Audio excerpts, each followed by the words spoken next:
Sankara Water Solution for hot water problems. Contact 9399906356. లాయర్ల కుటుంబం నుంచి వచ్చిన సీనియర్ మోస్ట్ డిఫెన్స్ అడ్వకేట్ పేరు నాగిశెట్టి మోహన్ దాస్ గారు. ఆయన తండ్రి అడ్వకేట్, అన్నదమ్ముల అడ్వకేట్, ఆయన అడ్వకేట్, వాళ్ళ కుటుంబంలో ఇంకొక తరం కూడా అడ్వకేట్ ఉన్నారు.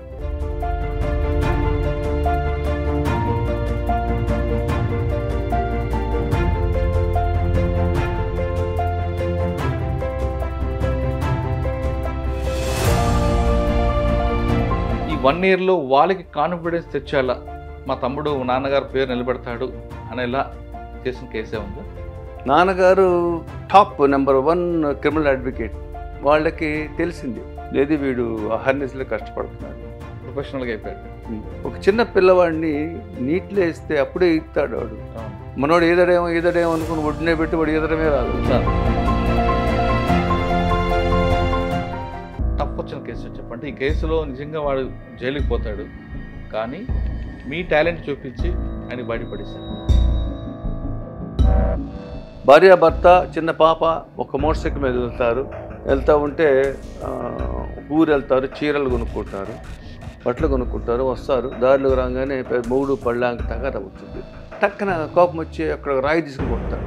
కొడితే పిల్లలు బిడ్డ పడిపోద్ది. భార్య మీద గొంతు కేరేస్తుంటాడు.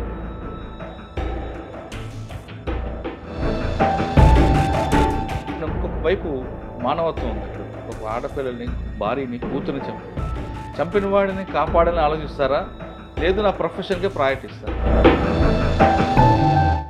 అంటే మీకు ఫ్యాక్ట్స్ మీకు చెప్పాను కాబట్టి మీరు చెప్తున్నారు. నేను సపోజ్ నేను చేయనండి, ఎక్స్ చేస్తాడు, లేకపోతే వై చేస్తాడు, లేదా జెడ్ చేస్తాడు. ఆ కేసులో అంత పబ్లిక్గా దగ్గుపాటి చెంచరామయ్య గారు చిన్న ఇంట్లో కూర్చొని వచ్చిన వాళ్ళతో మాట్లాడుతుంటే 4 నక్సల్స్ చంపి వెళ్ళిపోతారు. సాక్షులు ఉన్నారు, ఇక్కడ ఎవిడెన్స్ ఉంది. ఆయన ఆ కేసు ఎలా కొట్టారు? ఐడెంటిటీ ఆఫ్ అక్యూజ్డ్ ప్రాబ్లం వచ్చింది. A period? వాళ్ళు ఎవరో తెలియదు అంత ముందు. అది జరిగింది ఈవినింగ్ 8 తర్వాత. ఇప్పుడు కోర్టులో ఉన్న ముద్దాయిలే ఆ నేరం చేసిన ముద్దాయిలని ప్రథమంగా ప్రాసిక్యూషన్ ప్రూవ్ చేయాలా లేదా? వీళ్ళు ఎవరికి తెలియదు, ఆ గ్రామస్తులు ఎవరికి తెలియదు. వచ్చారు, ఏదో గ్రామ సమస్య ఉన్నదనగా అని చెప్పారు. చెప్పి లోపలికి వెళ్ళారు. అతను వీళ్ళని చూశాడు, ఇక వాడు గన్ తీయగానే పారిపోయాడు లోపలికి.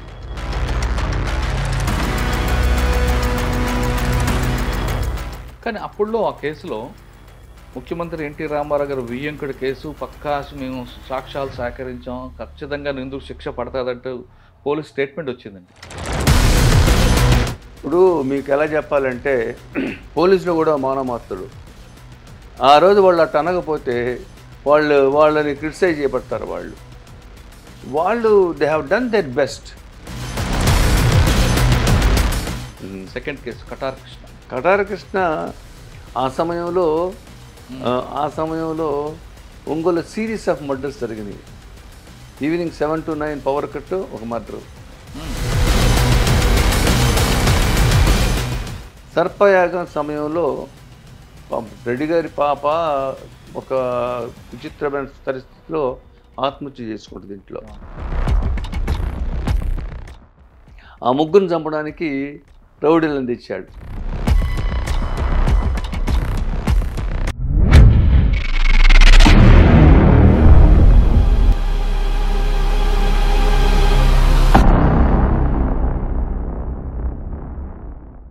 వెల్కమ్ టు లాయర్ సాబ్. ఈ వారం మన గెస్ట్ లాయర్ల కుటుంబం నుంచి వచ్చిన సీనియర్ మోస్ట్ డిఫెన్స్ అడ్వకేట్ పేరు నాగిశెట్టి మోహన్ దాస్ గారు. ఆయన తండ్రి అడ్వకేట్, అన్నదమ్ముల అడ్వకేట్, ఆయన అడ్వకేట్, వాళ్ళ కుటుంబంలో ఇంకొక తరం కూడా అడ్వకేట్ ఉన్నారు. తండ్రి నుంచి వచ్చిన వారసత్వంగా తీసుకున్న ఈ ప్రొఫెషన్లో ఒక దైవ్యంగా భావిస్తున్న ఆయన చాలా సెన్సేషనల్ కేసులు తీసుకొచ్చారు. ప్రకాశం జిల్లాలో జరిగిన ప్రముఖ కేసుల్లో చాలా కేసుల్లో అక్విడల్ జరిగాయి. ఆ కేసుల్లో అక్విడల్ అవ్వడానికి ప్రధాన కారణం ఏంటి అనే విషయాలతో పాటు నెక్స్ట్ జనరేషన్ ఈ ప్రొఫెషన్ ఎంచుకుంటే వాళ్ళు ఎలాంటి విలువలతో కూడిన విద్య నేర్చుకోవాలనే విషయాన్ని ఆయన తెలుసుకున్నాం. సార్ నమస్తే. నమస్తే సార్. నాగిశెట్టి మోహన్ దాస్ గారు, సార్, సీనియర్ మోస్ట్ అడ్వకేట్ ప్రకాశం జిల్లా. చెప్పండి. దాదాపు 1979 నుంచి ఈ వృత్తిలోకి వచ్చారు. నాన్నగారు సేమ్ ప్రొఫెషన్, మీరు మీ అన్నదమ్ములు, ఆఖరికి మీ అన్నదమ్ముల పిల్లలు, అంటే ఇంకో తరం కూడా థర్డ్ జనరేషన్, మూడో జనరేషన్ కూడా ఇందులోకి వస్తుంది. సాధారణంగా అడ్వకేట్ కుటుంబంలో వచ్చిన వాళ్ళ నుంచి ఆ తండ్రి ఏం చేస్తారంటే, కొంతమంది, అందరూ కాదు, అయితే అడ్వకేట్గా చేస్తారు, లేదు ఇంకొక ప్రొఫెషన్ పంపిస్తుంటారు. కానీ మీ ఇంట్లో మీరు, మీ నాన్నగారు, మీ తమ్ముడు, మీ అన్నయ్య గారు, ఆఖరి మొత్తం ప్రొఫెషన్ అంతా కూడా మీ జనరేషన్ 3 తరాలు కూడా ఇదే ప్రొఫెషన్ ఎంచుకోవడం ప్రధాన కారణం ఏంటి? మీరు 1979లో ఈ ప్రొఫెషన్కి వచ్చినప్పుడు సర్వీస్ మోటతో వచ్చారా, కమర్షియల్గా వచ్చారా అనే విషయంతో పాటు మీరు చేసిన కేసులు, అక్విటల్ కేసుల్లో చాలా కేసులు ఉన్నాయండి. చెంచురామయ్య కారంచేడు కేసు అవ్వచ్చు, కటార కృష్ణ కేసు, నక్సలైట్ల కేసులు, చాలా కేసుల్లో మీ దగ్గరకు వస్తే ఆ కేసు పోలీసులు పర్ఫెక్ట్ ఇన్వెస్టిగేషన్ చేసినా, చైన్ ఆఫ్ లింక్ ఎక్కడ తెగిపోకుండా పంపించినా, డిఫెన్స్ సర్టిఫికేట్ మోహన్ దాస్ గారికి వెళితే ఖచ్చితంగా కేసు అక్విటల్ అవుతుంది అనేది ప్రకాశం జిల్లాతో పాటు చుట్టుపక్కల నెల్లూరు, విజయవాడ ప్రాంతం అంతా చాలామంది చెప్తుంటారు. అంటే అంత పక్కా చేసిన తర్వాత కూడా మీరు అంత 0 పాయింట్ వెళ్ళి మీ అప్పీల్ని తీసుకురావడం వెనక అంత ప్రొఫెషనల్గా చేయడమా, లేదు నిజంగా నేరం చేయలేదు, ఆయన జైలు పంపకూడదు ఉద్దేశం చేస్తారు కొంతమంది, లేదు మీ ప్రొఫెషన్ మొత్తం రంగరించి ఆ కేసులో పూర్తిగా బయటపడడం వెనక ఉద్దేశం ఏంటి? మూడో ప్రశ్న మీకు స్టార్టింగ్లో అడిగా, మీరు వచ్చినప్పుడు ఒక ప్రొఫెషన్కి దీనికి ఒక విలువలతో ఉండేది, క్రమేపీ ఇది కొంత దారి తప్పుతుందని ఒక వార్త వస్తుంది. నెక్స్ట్ జనరేషన్ ఈ ప్రొఫెషన్ రావాలనుకున్న వాళ్ళకి మీరు ఇచ్చే మెసేజ్ ఏంటి? ఈ 3 ప్రశ్నలకు సమాధానం చెప్పే ముందు మోహన్ దాస్ గారి కుటుంబ నేపథ్యం, తండ్రి గారి యొక్క ఈ వృత్తిలోకి రావడం, తండ్రి గారి తర్వాత ఈ వృత్తిని మీరు ఎంచుకోవడం వెనక ఉద్దేశం ఏంటి? మా ఫాదర్ బేసిక్గా మా నాన్నగారిది పొన్నూరు గ్రామం. పొన్నూరు గ్రామం అయితే రెవెన్యూ ఇన్స్పెక్టర్గా చేస్తూ ఒంగోలు వచ్చాడు. ఒంగోలు వచ్చిన తర్వాత ఒకానొక సందర్భంలో తనకేను తన సీనియర్ ఉద్యోగికి డిస్టర్బెన్స్ రావడంతో అవమానంగా భావించి ప్రాక్టీస్ చేయటం, అడ్వకేట్గా వివాహం అయిన తర్వాత అలా చదివాడు. తర్వాత మంచి కమ్యూనిస్ట్ ఉద్యమంలో గవర్నమెంట్ ఉద్యోగం వదిలిపెట్టి ఇందులో ఎందుకు వచ్చారండి? ఎందుకు వచ్చారంటే ఆయన రెవెన్యూ ఇన్స్పెక్టర్గా ఉంటే కొన్ని ఫేవర్స్ చేయమని పై వాళ్ళు ప్రెషర్ పెట్టడం వల్ల నేను చేయనని ఆయన్ని అవమానపరిచారు. ఒక ఒక ఒక ట్రాప్ కూడా అరేంజ్ చేశారు మా నాన్నగారి మీద. That was around 1930s. అప్పుడు యంగ్ మ్యాన్, 22-23 years.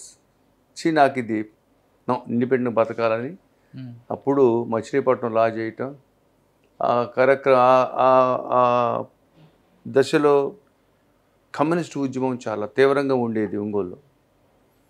అప్పుడు మా నాయన సిపిఐ పార్టీని ఆకర్షించబడి అలా ఉన్న తర్వాత మేము 4 అన్నదమ్ములం, 4 అక్కచెల్లెళ్ళం ఆయనకి. ఆయన నాకు వారసులు ఉండాలా అంటే, మా ఫాదర్ ఎలా అంటే, Veda Bikki is the darling of poor. Veda Bikki ఇంటికి వస్తే మాకు మా సొంత పాతింట్లో మిద్ది ఉండేది పైన. మా అమ్మాయి వాళ్ళకి భోజనం వండి వాళ్ళకి అన్నం పెట్టి పైన పండుకోమని నీళ్లు సపర్యలు చేస్తూ, అంటే ఆయన సర్వీస్ అనేది దైవత్వం అనుకున్నటువంటి వ్యక్తి. ఆయన కడుపును పుట్టినందుకు మాకు అలాగే మమ్మల్ని డౌన్ టు ఎర్త్ పెంచాడు. డౌన్ టు ఎర్త్ అంటే ఎలా ఉంటుందంటే, మాకు కారు అంటే తెలియదు, రిక్షా అంటే తెలియదు, సైకిల్ అంటే తెలియదు, స్లిప్పర్సు మామూలు సర్వసాధారణమైన జీవితం పెరగటం వల్ల మాకు కూడా మా రక్తంలో కూడా బీదాబిక్కి ఉండాలా, వాళ్ళతో సర్వీస్ చేయాలా అనే రీజన్ కూడా డెవలప్ అయింది. దానికి కూడా రీజన్ ఏంటంటే, మా నాన్న ఒకళ్ళడికి ఉద్యోగం సంపాదించేది నా కొడుకులకి, నాకు అక్కర్లే, నేను లా చదివిస్తాను. అలా చదివిస్తే మా అన్నయ్య, పెద్దన్నయ్య పబ్లిక్ ప్రాసిక్యూటర్ అయ్యాడు. మా రెండో అన్నయ్య డిస్ట్రిక్ట్ జడ్జిగా చేశాడు, విద్యాప్రసాద్ అని చేశాడు. తర్వాత నేను థర్డ్ సన్, నేను లాయర్గా అయ్యాను. నాకు ఉన్న పెక్యూలియర్ పరిస్థితులు ఏమిటంటే, నేను 6/12/79 ఎన్రోల్ అయితే 7/12 ఒంగోలు వచ్చాను. అప్పుడు హైదరాబాద్లో ఉండేది ఎన్రోల్మెంట్. 7/12 వస్తే మా నాన్న ఇంట్లో లేడు, ఆయన షిఫ్ట్ చేశారు హాస్పిటల్కి, హార్ట్ అటాక్ వచ్చి. అయ్యో, నాకు ఇంట్రడ్యూస్ చేసేవాళ్ళు లేడు నన్ను ఒంగోలు బార్లో. పెద్ద ఫ్యామిలీ, ఫేమస్ లాయర్, పెద్ద బ్రదర్ ఏమో ప్రాసిక్యూటర్గా వెళ్ళిపోయాడు జీవితంలో, రెండవ వాడేమో అప్పుడు నసరాపేట సబార్డినేట్ జడ్జిగా ఉండేవాడు, అది వెళ్ళిపోయాడు. సో నన్ను ఇంట్రడ్యూస్ చేసేవాడు లేడు. So I was from a straw. మా నాన్న పెద్ద ప్లేడరు, కానీ నాకు గైడెన్స్ లేదు. అలా కెరియర్ నాకు బిగిన్ అయింది. అందువల్ల సార్ కుటుంబంలోనే ముగ్గురున్నారు, నాన్నగారు, ఇద్దరు అన్నదమ్ములు. మీకు ఆ టైంలో బ్యాడ్ టైం వల్ల మీకు ఎవరు ఇంట్రడ్యూస్ లేరు. మరి మీకు సీనియర్ ఎవరు అప్పుడు? మా నాన్న నాకు సీనియరు. అంటే నేను మీకు ఇంకోటి చెప్పాలా, నేను చిన్నప్పటి నుంచి మా నాయన స్కూల్ నుంచి కానీ కాలేజీ రాగానే కూర్చోబెట్టి క్లయింట్లు చెప్తుంటే రాయించేవాడు, నాకు అటు కేసులు రాయించేవాడు. అంటే ఆయన దృష్టిలో నాకు దీంట్లో దించాలని ఆయనకుంది, నాకు తెలియదు. అందువల్ల నా చేత కేసులు రాయించటం, వాది ప్రతివాది, పిటిషను, అఫిడవిట్ అలా వచ్చింది. తర్వాత మా నాన్నగారు రికవర్ అయ్యి వచ్చారు. రికవర్ వచ్చేసరికి ఆయన మంచి ఫేమస్ క్రిమినల్ అడ్వకేట్. ఆయనకి గంపెడ వర్క్ ఉండేది. సో మార్నింగ్ నాకంటే ముందు వెళ్ళిపోయేవాడు మా నాన్నగారు, నాకంటే తర్వాత వచ్చేవాడు. నేను ఇంట్లో అన్నీ చూసుకొని వెళ్తుండేవాడు. అలా మేమిద్దరం ప్యారలల్గా చేసాం ప్రాక్టీస్. నేను కింద లోయర్ కోర్స్ చేసేవాడిని, నాన్నగారు సెషన్స్ కేసు చేసేవారు. అట్లా ఆయన సాన్నిహిత్యంతో 5 సంవత్సరాలు ఆయన దగ్గర ఉన్నాను. ఆయన 1980 మన 8 ఫిబ్రవరి 1985లో చనిపోయారు. సో బై విచ్ టైం నాకు 27 సంవత్సరాల వయసు. 21 సంవత్సరాల వృత్తిలోకి వచ్చాను నేను, నాకు 27 సంవత్సరాల వయసు. అంటే మా నాన్న నన్ను వృత్తిలో అటు దించి ఆయన స్వర్గస్థుడయ్యాడు. సంహవ్ మన బ్రదర్స్ని అడిగాను ఇద్దరిని, నేను అబ్బాయి మరి నాన్నగారు చనిపోయారు, ఏం చేద్దామని. అరే మేము రిజైన్ చేసి వస్తాము, ఇద్దరివి కలిసి చేద్దామన్నారు. నేనేం చెప్పానంటే 1 year టైం ఇవ్వండి నాకు, నేను ఫెయిల్ అయితే వచ్చేసేయండి, సక్సెస్ అయితే రావద్దన్నాను. నేను ఫెయిల్ అయ్యింది లేదు, వాళ్ళు వచ్చింది లేదు. ఓకే, అంటే ఆ ప్లాట్ఫామ్ అలా కంటిన్యూ చేస్తున్నారు. కంటిన్యూ చేస్తున్న తర్వాత నా దగ్గర ఈ రోజుకి ఒక 50 మంది జూనియర్స్ లాయర్లు అడ్వకేట్స్ అయ్యారు. ఇప్పుడు హైకోర్టు జడ్జి మన్మథరావు గారు నా జూనియర్, తర్వాత 4 జిల్లా జడ్జిలు నా జూనియర్స్ ఉన్నారు, ఒక 60 జనం మున్సిఫ్స్ మా జూనియర్స్ ఉన్నారు. జ్యుడిషియరీలో నేనుగా అడ్వకేట్గా ఈ వృత్తి నాకు ఇచ్చేటువంటి ఈ సఫలీకృతమైన జీవితానికి రిటర్న్ గిఫ్ట్గా నేను జడ్జిల్ని ఇచ్చాను, ఈ జ్యుడిషియరీకి అడ్వకేట్స్ ఇచ్చాను. చాలామంది ఈరోజు చిన్న మంది బుడ్డ ప్లేటర్లు వస్తారు, సార్ కేసు చేసి పెట్టండి సార్ అంటారు, నేను చేస్తా, ఫీజు అంటే నువ్వు తీసుకోరంట. అంటే నేనేం చెప్తానంటే ఈ ప్రొఫెషన్కి నేను రుణపడి ఉన్నా, నాకు ప్రొఫెషన్ రుణపడి లేదు. ఇంత కంఫర్ట్గా నేను జీవిస్తానంటే ఈరోజు ఈ వృత్తే నాకు ఈ పేరు ఇచ్చింది. ఈ వృత్తిలో నేను ఎంతో ఉన్నతంగా ఉన్నాను. దానికి రీజన్ ఏంటి? ఆ వృత్తే. ఆ వృత్తిలో వచ్చే కొత్త వాళ్ళని ఎంకరేజ్ చేయటం, చిన్నపిల్లలు కేసులు చెప్పి వాళ్ళు చేసి పెట్టడం, కేసులో సార్ టైట్ కేసు అంటే నేను చేస్తా పోరని అది చేస్తూ ఉంటాను. నేను ఎందుకు చేస్తున్నానంటే I owe lot to the profession. ఇంకా చేస్తాను నేను, ఎందుకంటే నాకు ఈ ప్రొఫెషన్లో ఒకసారి మీకు చెప్పాలి. ఇప్పుడు రామ్ జెత్మలానీని జస్టిస్ టిఎస్ ఠాకూర్ అడుగుతాడు, చీఫ్ జస్టిస్ ఠాకూర్ రామ్ జెత్మలాని అడుగుతాడు జోవియల్గా, ఏం జెత్మలాని నువ్వు ఎప్పుడు 30 ఏళ్ళు చూస్తున్నావు, నిన్ను ఎప్పుడు మానేస్తా ప్రాక్టీస్ అంటాడు. Milord I die in court while practising అంటాడు. అంటే ఈ వృత్తిలో చాలా కొద్ది మందికే దేవుడు ఆ ఎలివేషన్ ఇస్తాడు. అప్పుడు కూడా మనం ప్రాక్టీస్ చేసి మనం చేయకుండా ఇంట్లో కూర్చొని ఆదివారం సెలవు, శనివారం సెలవు, నేను సీనియర్ అడ్వకేట్ని, నాకు హ్యాపీ అవర్స్ ఉంటాయి, అది నేను నమ్మను. ఈ స్టేజ్కి నేను రాగలిగానంటే ఈ వృత్తికి నేను ఎంతో రుణపడున్నాను. అందువల్ల నేనేం చెప్తానంటే ఈ ప్రొఫెషను గోల్డెన్ ప్రొఫెషన్, ప్రొవైడెడ్ మీకు honesty, integrity, industry, hard work, performance, convincing nature, humbleness, ఇవన్నీ incarnation. An advocate is a social engineer. Right. ఎట్లా మీరున్నారు, మీరు దాసు గారు మంచి లాయర్ అంట, ఈ మర్డర్ కేసు ఇద్దాం, మా వాడు చంపలేదు కానీ మా తమ్ముడి మీద పడింది కేసు అని వస్తారు. ఎందుకు వస్తారు? దాసు గారికి మేము 50% ఫ్యాక్ట్స్ చెప్తే ఆయన దాన్ని 100% డెవలప్ చేసి కొట్టేయిస్తారని. నేను 20% చేశాను అనుకోండి, నేను వృత్తి కిందకి పనికొస్తాను. రైట్. సో ఈ ప్రొఫెషన్లో ఉండాలంటే, అడ్వకేట్గా ఉండాలంటే honesty, integrity, hard work, humbleness, జడ్జిని చాలా కన్విన్సింగ్గా రిటార్ట్ చేయగలిగేటువంటి టాక్టిక్స్, ఇవన్నీ కూడా ఈ వృత్తిలో ఉండాలి. సార్ నాన్నగారితో తీసుకున్న తర్వాత 1 year వరకు నాకు టచ్ చేయొద్దు, తర్వాత రండి అని మీ బ్రదర్కి చెప్పారు. ఈ 1 yearలో వాళ్ళకి కాన్ఫిడెన్స్ తెచ్చేలా మా తమ్ముడు నాన్నగారి పేరు నిలబెడతాడు అనేలా చేసిన కేసే ఉందా? అసలు ఎట్లా ఉండేదంటే, అప్పుడు నాన్నగారు టాప్ నెంబర్ 1 క్రిమినల్ అడ్వకేట్ ఆ రోజుల్లో. అలాంగ్ విత్ అప్పుడు 5-6 పెద్దవాళ్ళు ఉండేవాళ్ళు. సో పొద్దున్నే 7కి వెళ్తే నైట్ 10-11కి వచ్చేవాడిని. అలా మా వాళ్ళు జడ్జిగా ఒకడు, పీపీగా ఒకడు ఉన్నారని చెప్పాను కదా, వాళ్ళ రిపోర్ట్ వాళ్ళు తెప్పించుకునేవాడు నాకు తెలియకుండా. వాడు ఎలా చేస్తున్నాడు, రాస్తే సరిగ్గా చేస్తున్నాడా లేదా, ఏమన్నా ఫ్రెండ్స్తో తిరుగుతున్నాడా, ఇంకా పిల్లాడిలాగా ఉన్నాడా, ఫ్రెండ్స్ ఏమన్నా ఇంటికి వస్తున్నారా, అలా వాళ్ళు గమనించారు. వాళ్ళకి తెలిసింది, లేదు వీడు అహర్నిశలో కష్టపడుతున్నాడు, ప్రొఫెషనల్గా అయిపోయాడు. అంటే ఒక చిన్న పిల్లవాడిని నీటిలో వేస్తే అప్పుడే ఈతాడు వాడు. అవును. మనోడు ఈదడేమో అనుకుని ఒడ్డునే పెట్టి వాడు ఈదడమే రాదు. సార్ మీరు తీసుకున్న ప్రొఫెషన్లో మీకు ఫస్ట్లో అడిగాక వస్తున్నట్టు సర్వీస్ మోటోవా, కమర్షియలా, ప్రొఫెషనల్గా ఉందాం అనుకున్నారా? అంటే ఇక్కడ బతకడానికి కూడా కొంత ఆదాయం కావాల్సింది. కరెక్ట్. అలా అని మీరు సర్వీస్ మోటో ఉంటా అంటే మనకి ఫ్యామిలీ వెళ్ళదు. ఈ మూడిట్లో ఏది తీసుకున్నారు? నాకు హిస్టరీ తెలిసిన వాళ్ళు ఎవరైనా సరే మీతో సంభాషించగలిగితే ఒకటే చెప్తారు, ఆయనకి డబ్బు పిచ్చి లేదు,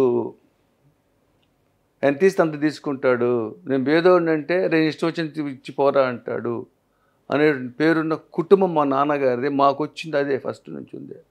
అందువల్ల మాకు నా పర్సనల్గా నా వరకు చెప్పాలంటే, ఒక అడ్వకేట్ అనేవాడు చనిపోయిన తర్వాత బతకాల. He must live after death. అడ్వకేటే కాదు, హ్యూమన్ బీయింగ్ కూడా బతకాల. బతికినంతకాలం కుక్క బతుకుద్ది, ఏదైనా జంతువు బతుకుద్ది, మనం ఎప్పుడు బతకాలా? అరే మహానుభావుడు ఆయన. అది నాకు ఫస్ట్ నుంచి నా మనసులో ఉన్నటువంటి, నా కమర్షియల్ స్లాట్, అసలు కమర్షియల్ యాంగిల్ కనుక ఉండుంటే నాకు ఈ సంచుల్లో గొట్టాలు డబ్బులు కుక్కుని పెట్టుకునే వచ్చే అన్ని కేసులు నాకు ఉన్నాయి. ఇందులో మోస్ట్ ఇంపార్టెంట్లీ మీకు చెప్పాల్సింది ఏంటంటే, ఈ వృత్తిలో అడ్వకేట్కి క్లయింట్ని మోసం చేయడానికి పుష్కలమైన అవకాశాలు ఉన్నాయి. అవును. అడ్వకేట్కి క్లయింట్కి ఉన్నది ఒక నమ్మకం అండి, ఒక ట్రస్ట్. ఎస్. ఆ ట్రస్ట్కి బ్రేక్ అయితే ఇంక లేదు కదా. మరి మీరు అంటే with all respects my colleague advocates, ఈ మధ్య అడ్వకేట్ ఎందుకు చంపుతున్నారు చెప్పండి మీరు? నమ్మకం కోల్పోతున్నారు కాబట్టి. వాడికి ఆస్తి ఇప్పిస్తానని చెప్పి అరెకరం వాడికి 10 ఎకరాలు ఇప్పిస్తాను, 2 ఎకరాలు నాకు ఇవ్వాలని రాయించుకోవటం, అలాగే ఎక్స్ట్రా మ్యాటర్ రిలేషన్, ఆ ఇంటికి వెళ్తూ అతను వైఫ్తో సంబంధాలు పెట్టుకోవటం, మూడో యాంగిల్ అదర్ సైడ్ వాడితో కొల్యూడు కావటం, 4వది జడ్జి నాకు అనుకూలం, నేను 5 లక్షలు ఇస్తాను ఆయనకి. ఏం చేస్తాడు, జడ్జి గారి ఇంటికి వెళ్తాడు, జనవరి 1st రోజు వెళ్తాడు, నమస్కారం పెట్టి గురుగారు యాపిల్ ఇస్తాడు, రేపు మాట్లాడానరా ఆయన డీల్ ఒప్పుకున్నాడు. సో ఈ ప్రొఫెషన్లో డిజానెస్ట్ కావడానికి పుష్కలమైన అవకాశాలు ఉన్నాయి. అందువల్ల ఈ వృత్తి నిబద్ధత ఉండాలంటే ముందు మనం ఇక్కడి నుంచి పనిచేయాలి. నేను చేసుకోనండి, మీకు ఎంత కావాలో దైవం ఇస్తుంది. అవును. నీకు సప్లై మీ జేబులోంచి కాదు, పైనుంచి వచ్చి నాకు వస్తుంది. అది నా నమ్మకం. అంటే మీరు చెప్తున్నట్లుగా ఆ ప్రొఫెషనల్గా తీసుకున్నారు అండి. కరెక్ట్. రైట్. సార్ మీరు మీ కుటుంబం గతంలో మీ నాన్నగారు కానీ ఒక కేసు మీ దగ్గరకు వచ్చిందంటే, మీరు ఇందాక చెప్పినట్లుగా ఇస్తే ఇవ్వు లేదంటే లేదు, రైట్. కానీ ఇప్పుడు జనరేషన్ డాక్టర్లాగా ఒక ఫీజు కూడా పెడుతున్నారండి. దాన్ని మనం ఏ విధంగా అర్థం చేసుకోవాలి? నేను మీకు చెప్తాను, కన్సల్టింగ్ ఫీజు చెప్తా మీకు. నేను మొన్నెవరో ఒక అడ్వకేట్ వస్తే హైదరాబాద్ దగ్గరికి పెట్టి మాట్లాడాలి అని చెప్పాడు అబ్బాయి. ఆయన గారు సాటర్డే సండే మాట్లాడంట, నా హ్యాపీ అవర్స్ అంట అని చెప్పాడు. నాకైతే ఆశ్చర్యం వేసింది. హ్యాపీ అవర్స్ ఏంటి, ఎట్లుంటాయి అండి అవి? హ్యాపీనెస్ ఎక్కడి నుంచి వస్తుంది? మీతో ఇంటరాక్ట్ అవుతుంటే మీ భావాలు నాకు తెలుస్తాయి, నా భావాలు మీకు తెలుస్తాయి. అది హ్యాపీనెస్. సో ప్రొఫెషన్ని కాపాడాలంటే మనం ప్రొఫెషన్కి మనదని దాన్ని ఆలింగనం చేసుకోవాలి, ఓన్ చేసుకోవాలి. అంటే ఇప్పుడు ఉన్న అడ్వకేట్లు ఈ కన్సల్టింగ్ ఫీజు పెట్టడం మనం ఏ విధంగా అర్థం చేసుకోవాలి? ఆఫీసు, పెద్ద ఆఫీసు, చిన్న ఆఫీసు. ఇప్పుడు మీరు వెళ్ళండి, ఇప్పుడు ఒక ఆఫీస్కి రండి, మేము మా ఆఫీస్ చూపిస్తాను. ఇప్పుడు ఇంటర్వ్యూ అయిన తర్వాత ఇంటికాడ ఆఫీసు ఆశ్చర్యపోతారు. ఎందుకంటే మోస్ట్ ఆర్థోడాక్స్ ఆఫీస్గా ఉంటుంది, అక్కడక్కడ బూజు బట్టి పుస్తకాలకి. కానీ క్లయింట్లు కూడా అటువంటి ఆఫీసులకు రావట్లేదు కదండి. ఇప్పుడు వాళ్ళకి కూడా పెద్ద రిసెప్షనిస్టు, ఆఫీసు, ఫీజు గంటకు లక్షల్లో ఉన్న అడ్వకేటే కావాలని అడుగుతున్నారు కదా. మీకు ఒక చిన్న ఉదాహరణ చెప్తాను. ఒక బిస్కెట్ చుట్టూ రేపర్ ఉందనుకోండి, ఆ రేపర్ వాల్యూ ఎప్పుడు పోద్ది అంటే బిస్కెట్ మనం నోట్లు వేసుకోగానే రేపర్ వాల్యూ పోతుంది. అడ్వకేట్ ఆఫీసును చూసి, వాడు హోదా చూసి, అద్దాలు చూసి రావట్లా. మీరు అన్నట్టు క్లయింట్లు సరుకుందా లేదా, ఈయనకి పెర్ఫార్మెన్స్ ఉందా లేదా అని వస్తున్నారు. మోసపోతారు, ఒకసారి మోసపోతారు, రెండుసార్లు మోసపోతారు. అందుకనే కదా ఇప్పుడు నేను జడ్జి గారితో ఫోటోలు తీసుకొని ఇంట్లో తగిలించుకోవటం ఎందుకు? నా మీద నాకు నమ్మకం లేకపోతేనే. సో మీరు చెప్పినట్టు ఈ ప్రొఫెషన్కి ఎలా ఉంటుంది, నైతికత ఉంటేనే వృత్తి ఉంటుంది. సార్ ఒకసారి మనం వెనక్కి వెళ్దాం. మీ ప్రొఫెషన్లో మీకు బాగా టఫ్ వచ్చిన కేసు చెప్పండి. ఈ కేసులో నిజంగా వాడు జైలుకి పోతాడు, కానీ మీ టాలెంట్ చూపించి ఆయన బయటపడేశారు. నా టాలెంట్ అనేదానికంటే ఒకటండి, టాలెంట్ అనే పదం కరెక్ట్ కాదేమో, అక్కడ దొరికిన ఆ పాయింట్ మీరు దాన్ని క్యాచ్ చేశారు. టాలెంట్ అనకూడదు, దాన్ని అనాలంటే ఎలా? ఇప్పుడు మీకు ఒకటి చెప్తా, కళ్ళు చూడంగానే కొట్టేస్తారు అనుకున్న కేసులో ఉంటాయి. అరే కొద్దిగా ట్రై చేస్తే మనం కొట్టేయించుకోవచ్చు ఉంటుంది. అరే బాబు ఇది కష్టం రా ఉంటుంది. చిన్న ఎగ్జాంపుల్ చెప్తా. మధ్యాహ్నం ఒక రికార్డ్ చదివా. భార్యాభర్త, చిన్న పాప ఒక మోటార్ సైకిల్ మీద వెళ్తూ ఉంటే ఊరు వెళ్తారు, చీరలు కొనుక్కుంటారు, బట్టలు కొనుక్కుంటారు, వస్తారు. దారిలో రాగానే మూడు బళ్ళాంక తగాదా వచ్చింది. తగాదా వస్తే అమ్మాయి వీడిని వెనకొచ్చి లాగుద్ది, మోటార్ సైకిల్ నుంచి కింద పడతాడు. వీడు టక్కన కోపం వచ్చి అక్కడ రాయి తీసుకుని కొడతాడు. కొడితే పిల్లకి తగులుద్ది, బిడ్డ పడిపోద్ది. భార్య మీద గొంతుకేలేసి తొక్కుతాడు. వాడు కోపం తీసుకున్న ఇద్దరు చచ్చిపోయి ఉంటారు. ఇద్దరు చచ్చిపోయారు, అయ్యో, డాటర్ అండ్ వైఫ్. వాడు ఇంకా భయం వేసి వాళ్ళు కొనుక్కొచ్చుకున్న చీరలన్నీ బట్టని వాళ్ళ మీద వేసి మోటార్ సైకిల్ నుండి పెట్రోల్ పోసి తగలబెట్టి చంపేస్తాడు భార్యని, కూతుర్ని, ఇద్దరిని. తర్వాత రికార్డ్స్ అవుతుంటే వాడు సీసీ కెమెరాలో వాడు ట్రావెల్ మొత్తం ఎస్టాబ్లిష్ అవుతుంది. సో ఆ కేసు ఒక పంద. అంటే దీనికి ఎట్లా చదువుతుంటే ఎట్లా దీన్ని అనేది ఒక కేసు ఉంటుంది. ఒక కేసు ఏమో అంత ఫేస్ ఆఫ్ ఇట్, ఎఫ్ఐఆర్లో పేర్లు ఉండవు. ఎవడో ఒక విఆర్ఓ కూడా తీసుకెళ్ళి నేరం ఒప్పుకున్నట్టుగా ఒక వెధవ కాన్ఫిడెన్స్ స్టేట్మెంట్ రికార్డ్ చేస్తారు. ఒక ఫాల్స్ రికవరీ చూపిస్తారు, ఒక నైఫ్ ఒకటి. ఆడు సాక్షి వచ్చి నాకేం తెలుసు సార్, నేను చూడలేదు సార్, నాకు తెలియదు అంటాడు అరెస్ట్ మీడియేటర్. అక్కడితో కేసులు పోతాయి. అంటే ఇన్బిల్ట్గా కేసులోనే పోలీసు ప్రొజెక్ట్ చేసే కేసులోనే కొన్ని వీక్నెస్లు ఉంటే మన మేధస్సుని బట్టి కొన్ని కేసులు మనకు అవకాశం వస్తుంది. ఒక్కోసారి చిన్న ఎగ్జాంపుల్ చెప్తాను మీకు. ఇక్కడ ఒక కేసు, ఈ కేసు చెప్పండి. చీర భార్యని కూతుర్ని తగలపెట్టేస్తాడు, సీసీ కెమెరాలో రికార్డ్ అయింది. వాడు ఒక హాస్పిటల్లో పనిచేస్తాడు. ఆ మోటార్ సైకిల్ తీసుకొచ్చినట్టుగా హాస్పిటల్లో సీసీ కెమెరాలో ఉంది. తర్వాత ఒక ఏరియాలో పెట్రోల్ కొడుచుకుంటాడు, ఆ కెమెరాలో ఉంది. ఇద్దరు ఉన్నారు, ఎవరు? భార్య, బిడ్డ, వీడు, ముగ్గురు ఉన్నారు. తర్వాత అక్కడి నుంచి నేరస్థలం హార్డ్లీ 1/2 కిలోమీటర్. అక్కడ మోటార్ సైకిల్, పెట్రోలు వ్యవహారం ఉంది. మళ్ళీ బండి తెచ్చి హాస్పిటల్లో పెడతాడు, అన్నీ ఉన్నాయి. సో లింక్ బ్రహ్మాండంగా ఉంది. Circumstantial evidence. ఆ కేసులో మనం ఏం చేయలేదు. అది ఎలా చేయాలి అనేది ఇప్పుడు అంటే చేయాలి, చెబితే అట్లా. ఇప్పుడు మాకు ఓతు తీసుకున్నప్పుడు ఏం చెప్తారంటే, ఈ కేసు మంచోడైతేనే మనం అక్కడికి రావాలా, ఈ సినిమాలో లాగా నిజమైన కేసులే చేయాలి, నొట్టి ట్రాష్. ప్రొఫెషన్. మీరు వచ్చిన కేసు చేసి నీ ప్రయత్నం నువ్వు చేయి. You are not the judge of the case.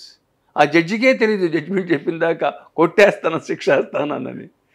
So న్యాయవాది పరంగా నువ్వు, న్యాయ వృత్తి పరంగా నువ్వు కరెక్ట్ చేస్తున్నావా లేదా? సార్ ఈ కేసులో వెళ్దామండి. క్లయింట్ మీ దగ్గరకు వచ్చాడు, ఓకే. ఇప్పుడు ఇందులో మీకు చాలా చైన్ క్లియర్ కనిపిస్తుంది. మరి దీన్ని బ్రేక్ చేయాలంటే ఏం చేయాలా? ఇప్పుడు ఏం చేయాలంటే ఫస్ట్ సీసీ కెమెరాలో విజిబిలిటీని మనం డౌట్ క్రియేట్ చేయాలా. Out of benefit. వాడు ఆ కెమెరాలో వాడు హేజీగా కనపడ్డా అనుకోండి, అతను మోటార్ సైకిల్ ఎవరో తీసుకెళ్లారు, ఒకవేళ సీ బుక్ మోటార్ సైకిల్ వీడి పేరు మీద ఉంటే, లేకపోతే నేనే కాదు. అంటే డిస్లింకింగ్ ఎలా ఉంటుందంటే ఫస్ట్ సార్ క్షుణ్ణంగా రికార్డ్ చదవాలా.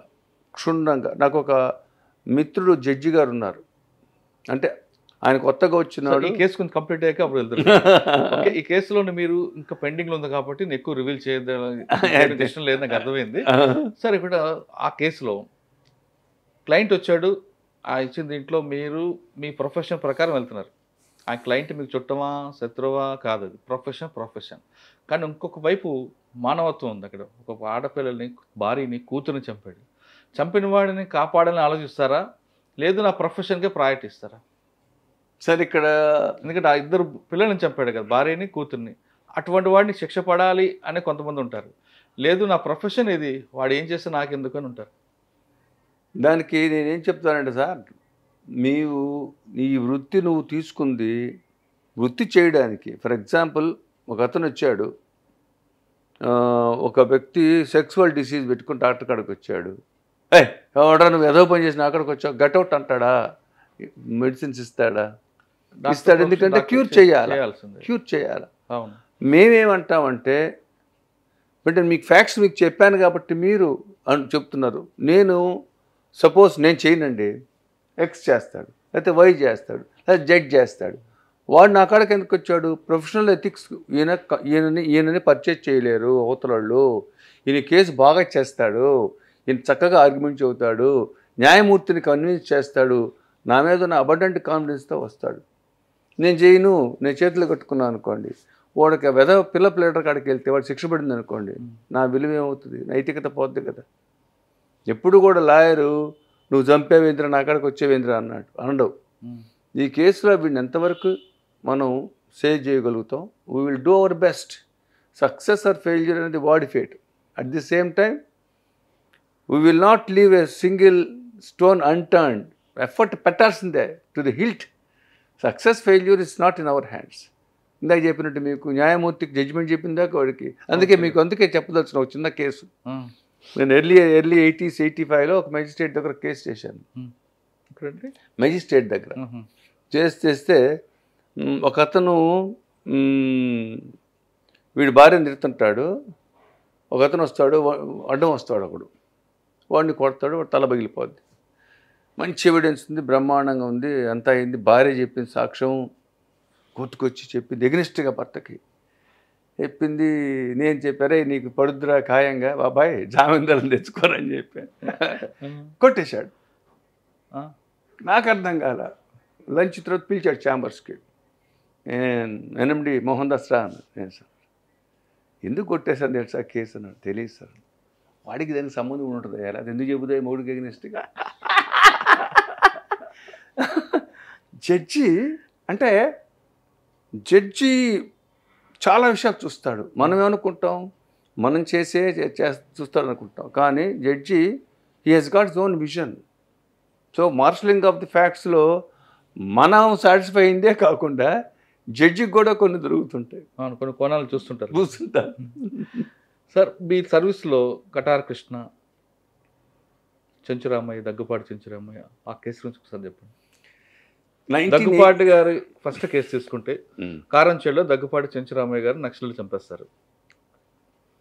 దానికి కారణం ఏంటా అనేది పక్కన మనకు సంబంధం లేదు కదా, అది అనవసరం విషయం మాట్లాడుకుంటే. ఇప్పుడు ఆ కేసులో అంత పబ్లిక్గా దగ్గుపాటి చెంచురామయ్య గారు చిన్న ఇంట్లో కూర్చొని వచ్చిన వాళ్ళతో మాట్లాడుతుంటే 4 నక్సల్స్ వచ్చి చంపి వెళ్ళిపోతారు. సాక్షులు ఉన్నారు, అక్కడ ఎవిడెన్స్ ఉంది.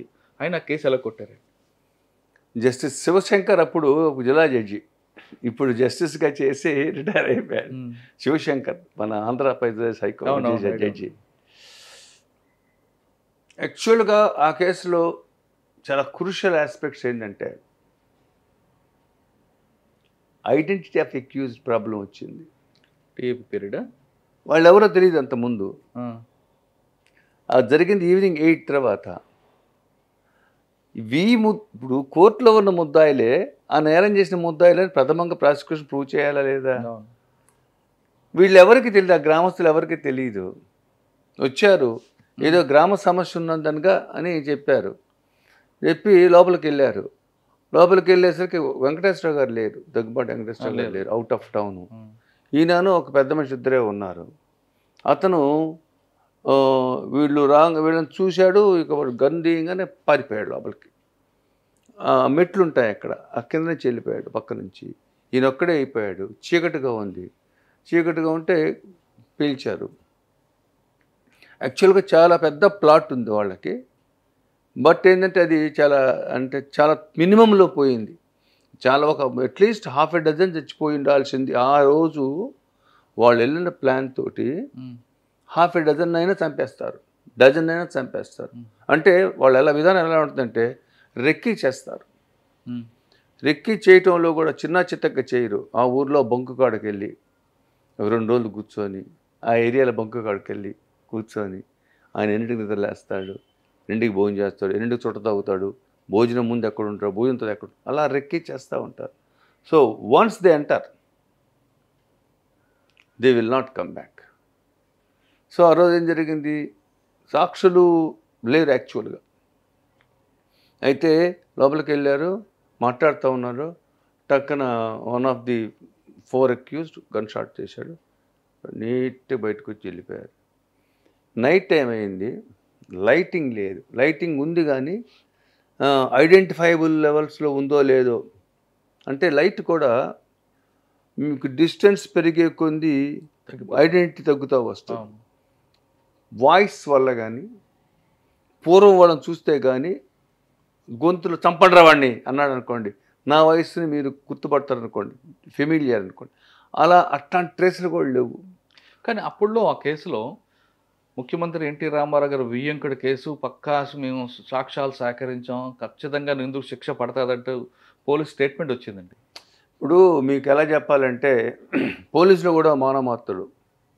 ఆ రోజు వాళ్ళు అట్ట అనకపోతే వాళ్ళని క్రిటిసైజ్ చేయబడతారు. వాళ్ళు they have done their best.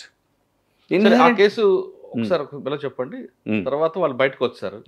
విట్నెస్లు లేరా? కరెక్ట్గా ఐ విట్నెస్లు ఉన్నారు కానీ గుర్తించడానికి ఛాన్స్ లేకుండా పోయింది. వాళ్ళని ప్రాబబుల్లీ అయ్యుండొచ్చు అనే రేంజ్లో ఉన్నారు కానీ వీళ్ళే అనే రేంజ్లో లేరు. ఎందుకంటే ఆ గ్రామస్తులు కాదు, వాళ్ళు వేరియస్ విలేజెస్ నుంచి ఆడకొచ్చారు. అక్కడికి వచ్చిన తర్వాత ఇరపనేని శంకర్ అనేవాడికి నేను చేశాను. వాడు జమ్ ఆఫ్ ఎన్ నక్సలైట్. వాడితో మాట్లాడుతుంటే మీకు రోజులు మాట్లాడతాడు. ఇప్పటికీ ఉన్నాడు అతను, అప్పుడప్పుడు ఫోన్ చేస్తుంటాడు, రోజులు మాట్లాడుతుంటాడు నక్సలిజం మీద, వ్యవస్థ మీద. వాడు టార్గెట్ యాక్చువల్గా గుంటూరు కోర్టు కాడ చంపడానికి వెళ్ళారు. గుంటూరులో వాయిదాలు ఉన్నాయి అతనికి. గుంటూరు కోర్టు కాడికి వెళ్ళారు, అక్కడ ఫెయిల్ అయిపోయింది. సో వాడు చెప్తుంటే, అంటే కొన్ని ప్రొఫెషనల్గా మీకు చెప్పకూడదు, అలా వాళ్ళు ఎట్లా చెప్తారంటే ఏదైనా నక్సలైట్ల పథకం అంటే ప్లాన్డ్గా చేస్తారు. సో ఆ కేసులో ఏమైందంటే గుర్తింపు లేదు. కొంతమంది సాక్షులు భయపడిపోయి చెప్పలేదు. ఎందుకంటే వీళ్ళు మంచి మెసేజ్ పంపిస్తారు వాళ్ళకి, ఎన్నిటికి వస్తావు కోర్టుకు నువ్వు అని అడుగుతారు వాడిని. వచ్చి మీనింగ్ అర్థమైపోతుంది కదా. అయితే శివశంకర్ గారు ఆర్గ్యుమెంట్లో నన్ను ఒక మంచి ప్రశ్న వేశారు. భయపెట్టడం కూడా అఫెన్సు. అవును, నక్సలైట్ భూస్వామ్యవాదం నశించాలి, అరాచకం నశించాలి, ఇవన్నీ వాళ్ళు స్లోగన్స్ చేసుకుంటూ పోతుంటే I want to convict your accused for conspiracy 120B. ఎందుకని ఈ విధంగా they are making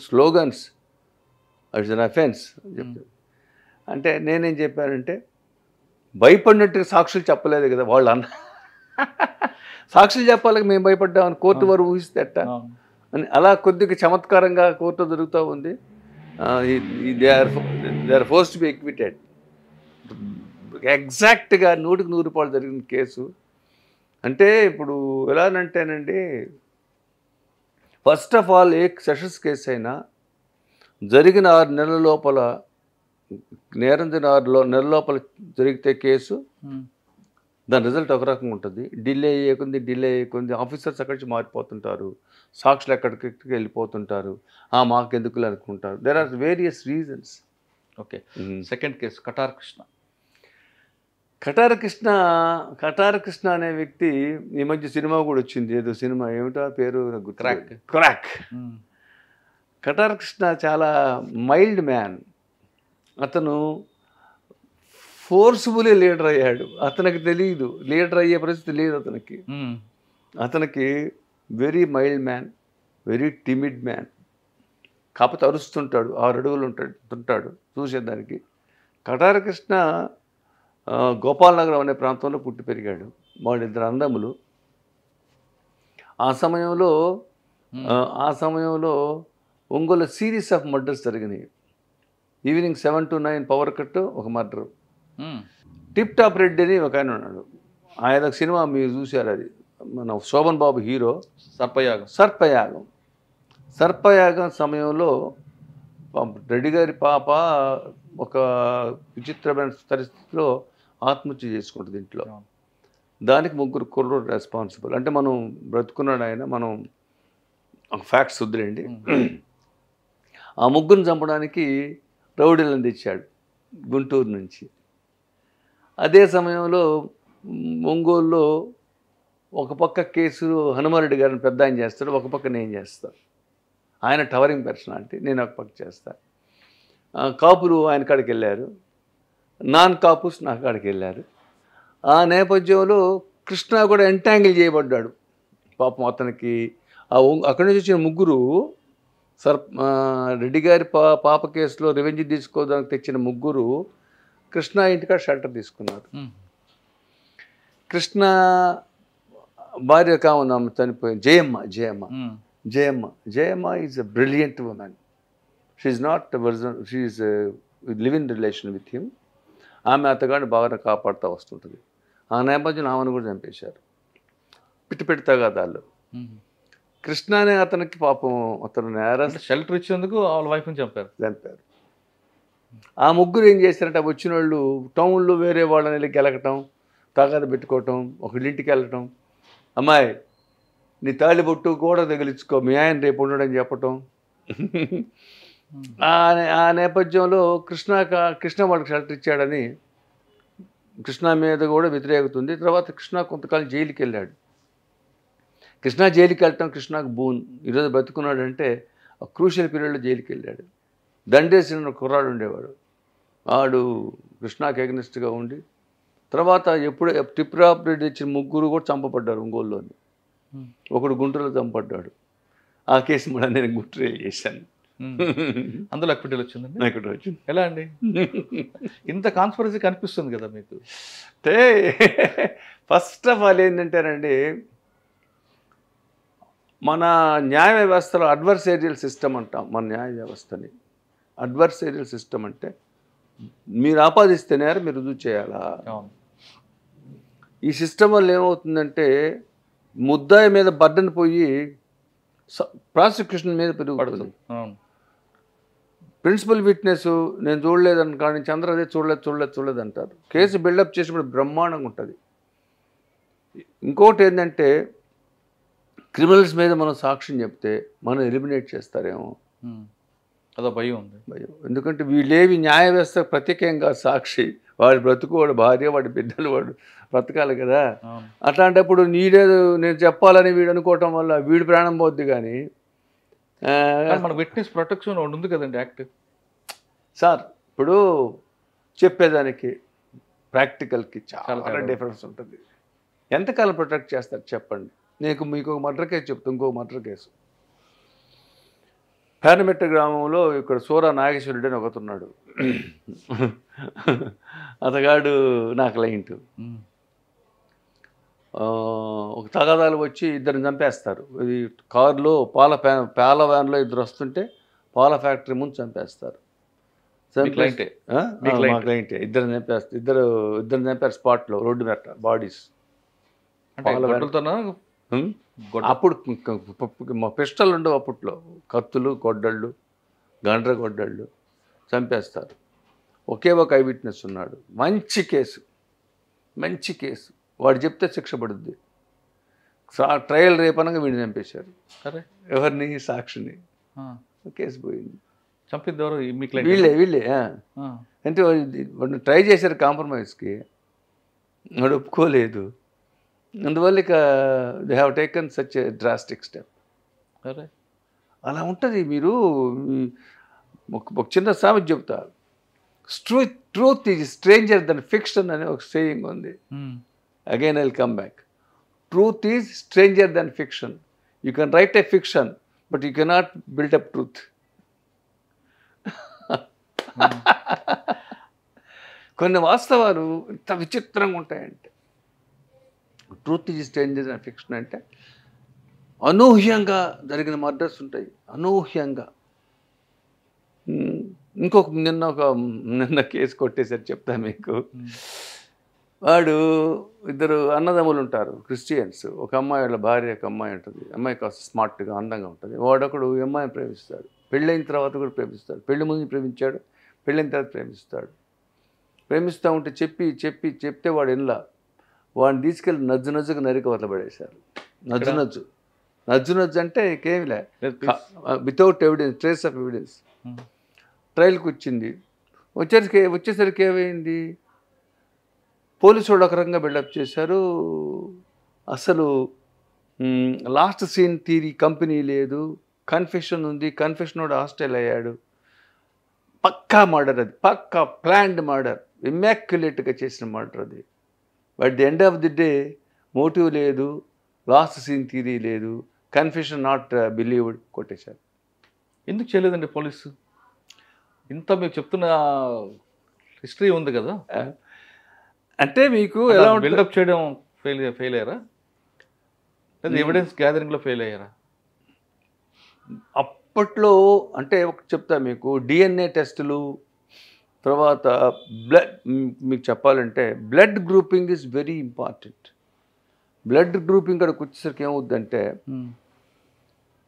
2 types of conclusions.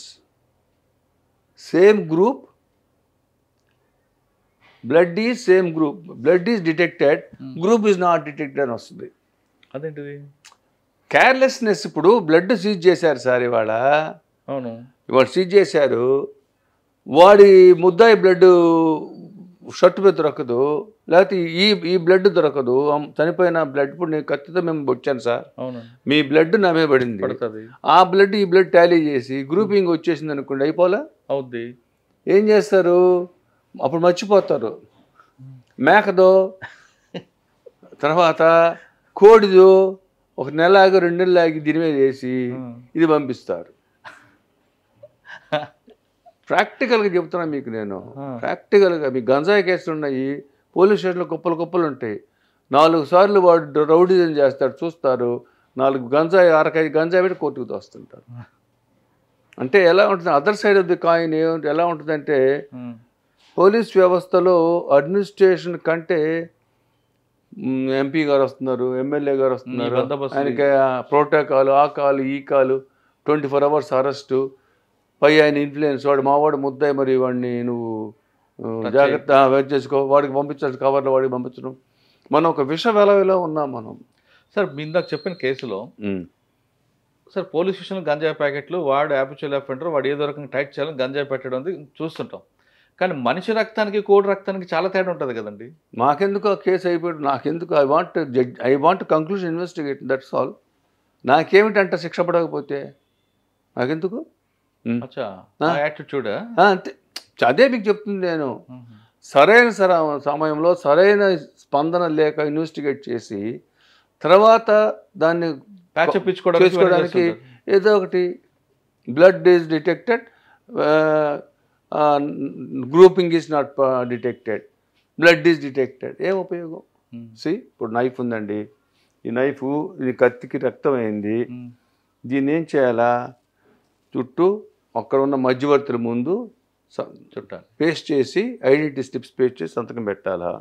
ఇది ఎస్ఐఆర్ పంపించాలా, ఎఫ్ఎస్ఆర్ పంపించాలా, అది వెనక్కి రావాలా? నిన్న ఒక మన్మధరావు జస్టిస్ మన ఆయన రిటైర్డ్ జడ్జి అండి, పేరు గుర్తు రావట్లేదు, ఏమన్నారు? Identity of the weapon is not establish అని కొట్టేశారు. నెల్లూరు మర్డర్ కేసు ఒకటి. నువ్వు పంపించిన వెపను, నువ్వు సీజ్ చేసిన వెపను ఒకటిని ప్రూవ్ కాలేదు. ఎందుకు కాలేదు? ఐడెంటిటీ స్లిప్స్ లేవు. There is chance of planting a weapon. అంటే ఇన్వెస్టిగేటింగ్ ఆఫీసర్స్కి క్లాసెస్, డిఫెన్స్ కౌన్సిల్ తోటి మంత్లీ వన్స్ క్లాసెస్ పెట్టాలా? ఫేమస్ అడ్వకేట్స్ ఎలా ఉంటారంటే థ్యాంక్లెస్గా చేస్తారు జాబ్స్ వాళ్ళు, ఎవరికి ఎలా సలహాలు అలా ఇస్తారు. సీనియర్ అడ్వకేట్స్ తోటి ఎట్లా, how to get a conviction, let us not bother about conviction, how to complete perfect, how to do good investigation. అంటే కేస్ స్టడీస్ పెట్టుకుంటూ చేయాలి. సార్ ఇప్పుడు 307 ఉంది, మీరు చెప్తున్నట్లుగా 302 కాకుండా 307 అవ్వచ్చు, 324, 326 కర్రతో కొడతాడు. ఆ కర్రను కూడా సీజ్ చేయాలని ఒక ఆఫీసర్ చెప్తాడు. సీజ్ చేస్తేనే కన్విక్షన్ వస్తుందని. ఆ స్పాట్లో, ఆ మూమెంట్లో కర్ర దొరకదు, ఇంక వేరే కర్ర పెడుతుంటారు. ఇప్పుడు కేసు నిలబడుతుంది అంటారా? యాక్చువల్గా ఇప్పుడు కర్ర దొరకాలి, కర్ర దొరకందే కన్విక్షన్ లేదనేది ఒక భ్రమ. 4 ఐ విట్నెసెస్ కర్రతో కొట్టారని చెప్పారండి. ముద్దాయి కర్ర ఇసిరేశాడు, కర్ర దొరకలేదు, కర్ర దొరకపోతే శిక్ష అయ్యకూడదు. ఎవరు చెప్పారన్నమాట?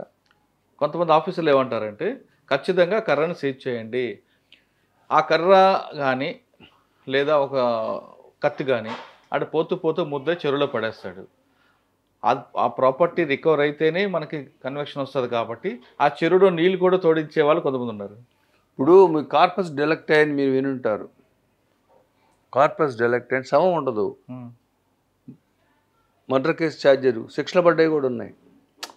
మీరు అతను వెళ్ళాడితో పాటు లాస్ట్లో పలానా చోట నుంచి అతను కనపట్టలేదు, కన్విక్షన్ ఇచ్చిన కేసులు ఉన్నాయి. ఇప్పుడు నైఫ్ సీజ్ చేయదగ్గ పరిస్థితుల్లో సీజ్ చేయాల్సిందే. సీజ్ చేయకపోవటం అనేది ఫ్యాటల్ అవ్వచ్చు. But at the end of the day మీరు మిగతా సాక్ష్యాలు, మంచి సాక్ష్యాలు పెట్టారనుకోండి, ఎందుకు రాదు conviction? It is not mandatory that you should do immaculate investigation. కానీ మీలాంటి డిఫెన్స్ వాళ్ళు అడుగుతారు కదా, క్లయింట్ నాకు ఆ కర్ర లేదు కాబట్టి, కత్తి లేదు కాబట్టి, లేదా బాడీకి హెడ్ లేదు కాబట్టి ఈ కేసులో కొట్టేయండి, ఇది బాడీ. ఏం సార్ అది? ఇప్పుడు పలానా ఎల్ఐ చనిపోయాడు, ఎల్ఐఏ బ్లడ్ తీసుకోండి, ఎల్ఐఏ కూతురు బ్లడ్ తీసుకోండి, డిఎన్ఏ టాలీ అవుద్ది కదా, తల ఎందుకండి? కానీ గతంలో గుంటూరు జిల్లాలో, పల్నాడులో కొన్ని కేసులు. అవును, పల్నాడు జిల్లా మొత్తం కూడా ఎంఓ ఏంటంటే తల లేకుండా చంపేస్తారు. సిరీస్ కూడా వచ్చింది, నేను చదివాను. ఎందుకంటే ఐడెంటిటీ ఎస్టాబ్లిష్ కాదని. అట్లాంటి కేసులో కూడా ఏం చేసేవాళ్ళు అంటే పచ్చబొట్టు ఒకటి వేయించేది. అవును, పృథ్వీనారాయణ పృథ్వీనారాయణ కేసు నేను చేశాను. పృథ్వీనారాయణ ఇక్కడ డిఎస్పీగా ఉన్నప్పుడు చిన్నగద్దాన ఊర్లో ఫైరింగ్ ఓపెన్ చేశారు, 2 చనిపోయారు. అవును, మెజిస్టేరియల్ ఎంక్వైరీ ఒంగోలులో జరిగింది. నేను దాంట్లో డిఫెన్స్ చేసి కొట్టే ఇచ్చాను. ఎంక్వైరీలో నాట్ గిల్టీ అని చేయించాం. ఓకే, పోలీసులు చేసిన కొన్ని పనుల్లో మీరు వాళ్ళని కాపాడిన కేసులు ఉన్నాయి, ఒకసారి చెప్పండి. పృథ్వీనారాయణ గారితో పాటు ఆల్మోస్ట్ ఆల్ ఒంగోలులో ఒక 50 పోలీస్ కేసులు ఉన్నాయనుకోండి, 30 నేనే చేసి ఉంటాను. బాగా గుర్తుపెట్టిన కేసు చెప్పండి. అంటే వాళ్ళకి జైలుకి పోకుండా కాపాడారు కదా? మర్డర్ కేసులో కాపాడారు. ఒక క్రిమినల్ని చంపేశారు చీరాల్లో, శ్రీధర్ రెడ్డి అని. ఇప్పుడు రిటైర్ అయిపోయి డిఎస్పీ రిటైర్ అయిపోయి ఉన్నాడు శ్రీధర్ రెడ్డి. చాలామంది కాపాడారు. అంటే ఏమవుతుందంటే దాంట్లో ప్రాథమికంగా పోలీసుల మీద కేసులు ఎందుకు కొట్టేయబడతాయంటే లైన్ ఆఫ్ ఇన్వెస్టిగేషన్ కొద్దిగా షాబీగా ఉంటుంది.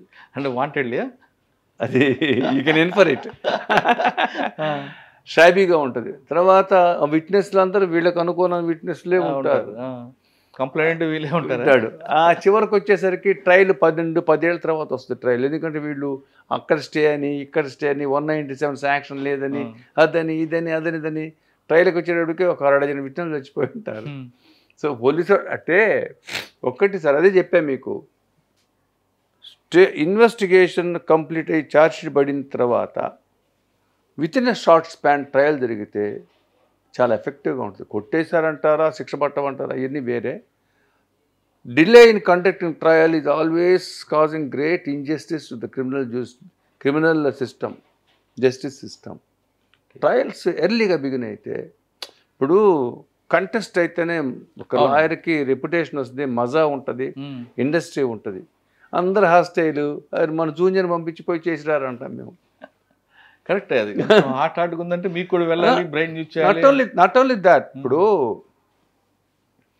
ప్రాసిక్యూషన్ వ్యవస్థ లేకపోతే డిఫెన్స్ వ్యవస్థ లేదు, డిఫెన్స్ వ్యవస్థ లేకపోతే ప్రాసిక్యూషన్ వ్యవస్థ లేదు, ఈ రెండు వ్యవస్థ లేకపోతే న్యాయ వ్యవస్థ ఉండదు.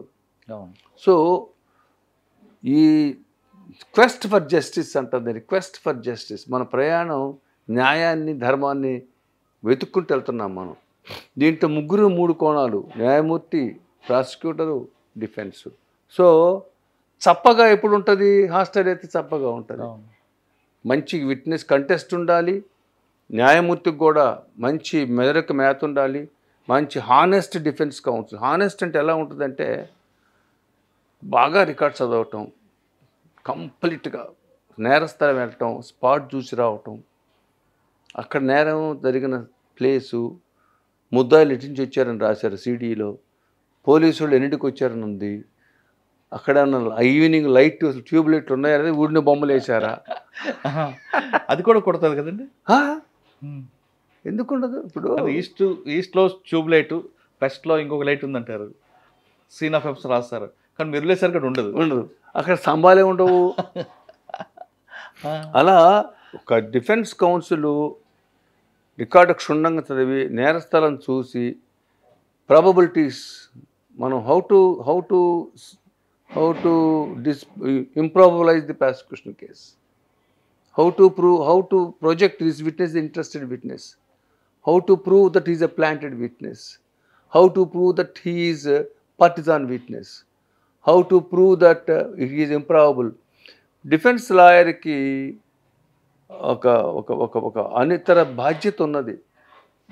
ఏదో వచ్చాడు, ఫీజు పెట్టాము, రే సాక్షులతో మాట్లాడుకోరా, ఇది కాదు. ఎట్లా ఎఫ్ఐఆర్ ఎట్లా వచ్చింది, కోర్టుకి ఎన్నింటికి వచ్చింది, ఎన్నింటికి రిజిస్టర్ చేశారు, మెజిస్ట్రేట్ ఇప్పుడు ఎండార్స్ చేశాడు, ఈ డిలే మనం ఉపయోగించవచ్చా లేదా, ప్రాపర్టీ ఫారంలో లేకపోతే మహజర్లో తర్వాత ఫిలప్ చేశారు డేట్లు, ఇంకులు మారుతుంటాయి, ఒకసారి 6:30 PM అని తర్వాత వేస్తాడు, ముందు రాసేసుకుంటారు. ఇవన్నీ కూడా డిఫెన్స్ లాయర్ క్షుణ్ణంగా రికార్డ్ చదివితేనే అందులో మజా ఉంటుంది. మజా కాదు, మజాయే కాకుండా మన వృత్తికి మనం ధర్మం చేసినట్టు. ఓకే సార్, మీ సర్వీస్లో చాలా కేసులు చెప్తున్నారు, ఇంకా మీరు బాగా ఎఫర్ట్ పెట్టిన తర్వాత కూడా కన్విక్షన్ వచ్చిన కేసు ఉందా? ఎందుకుండవండి, బ్రహ్మాండంగా ఉంటుంది. నేను ఈ మధ్య ఒక కేసు చేశాను, డౌరీ డెత్ కేసు. ఆ కేసులో 304B 498A. ఆ కేసులో సో హ్యాపెండ్ అమ్మాయి బర్త్డేను ఆయన మీద ఉంటుంది కదా, చెప్తా మీకు, I will come to that point. చనిపోయిన అమ్మాయికి ఒక ఆడపిల్ల ఉంటుంది, కొద్దిగా నల్లగా ఉందని, పిల్ల నచ్చట్లేదని, ఏదో వాళ్ళు అమ్మాయిని తిడుతున్నట్టుగా కేసు బిగిన్ అవుతుంది. ఆ అమ్మాయి తల్లిదండ్రులు ఆ ఊర్లో ఉండరు, ఐ విట్నెస్ లేరు. అమ్మాయి హాస్పిటల్లో చేరుతుంది, అక్కడ తగాదా పడుద్ది వాళ్ళకి, నేను తీసుకెళ్ళనంటాడు కాపురానికి, తీసుకొచ్చుకుంటాడు, ఆ ఊర్లో ఉంటాడు, బాగానే ఉంటారు. ఆ రోజు అబ్బాయి ఊర్లో ఇంట్లో ఉండి బయటికి వెళ్తారు, వాళ్ళ అమ్మ నాన్న ఎక్కడ బజార్కి వెళ్తారు, వాళ్ళ అమ్మ ఉంటుంది. ఈ అమ్మాయి బిడ్డకి అన్నం పెడతా ఉంటుంది, ఈవినింగ్ 5:30 కట్ట అన్నం పెడతా ఉంటుంది. పక్కింటి ఆమె కూడా అమ్మాయితో కూర్చొని ఉంటుంది. తర్వాత అమ్మాయి పరిగెత్తుకుంటా వెళ్ళి అక్కడ మెట్టు లేని బావి ఉంటుంది, మెట్టు లేని బావి అంటే పేరపెట్ట వాళ్ళు ఉండదు, దాంట్లో దూకుతూ చనిపోద్ది. నా డిఫెన్స్ ఏంటంటే, నేను డెవలప్ చేసింది తగాదాలు లేవు, కాళ్ళ ఏదో చిన్న చిన్న తగాదాలు ఉన్న నేరాన్ని అట్రాక్ట్ చేసిన తగదా కాదు. ఆఫ్ ఆల్ అమ్మాయి మేకని ఎంబడబడుతూ మేకడు పోయింది ఇంట్లో మేక. ఆ మేకని ఎంబడబడుతూ పోయి స్లిప్ అయ్యి బావిలో పడిపోయిందండి. మీ పిల్లి మా ప్లీ చాలా బ్యూటిఫుల్గా చేశాను నేను. ఎందుకంటే విట్నెస్ మా వాళ్ళే కాబట్టి, అబ్బాయి బంధువులు కాబట్టి వాళ్ళు కూడా ఆ అబ్బాయికి అనుకూలంగానే చెప్పారు. అమ్మాయి బిడ్డను మాకు ఇచ్చింది, అమ్మాయి పిన్ని వెళ్ళి మేకను తెచ్చుకోవాలని పరిగెత్తుకుంటూ వెళ్ళింది. అంతవరకు అంటే వాళ్ళు చూసారో చూడదు నాకు తెలియదు. వాళ్ళంతా వీటికి రిలేటెడ్, ముద్దాయికి రిలేటెడ్. కానీ ఆ బావిలో డెడ్ బాడీ ఇప్పుడు మేక కూడా ఉందా? మేక మిస్ అయిందని కదా, మేక జంప్ అయింది బావిలో పడింది. So our defence is rejected totally. ముగ్గురికి అలా వేసాడు, 7 ఏళ్ళు వేశారు. ఇది కొంచెం ఫన్నీగా ఉంది కదా సార్. ఇంకా సీరియస్గా ఎఫర్ట్ పెట్టింది ఉందా ఏమన్నా? సీరియస్ ఎఫర్ట్ అంటే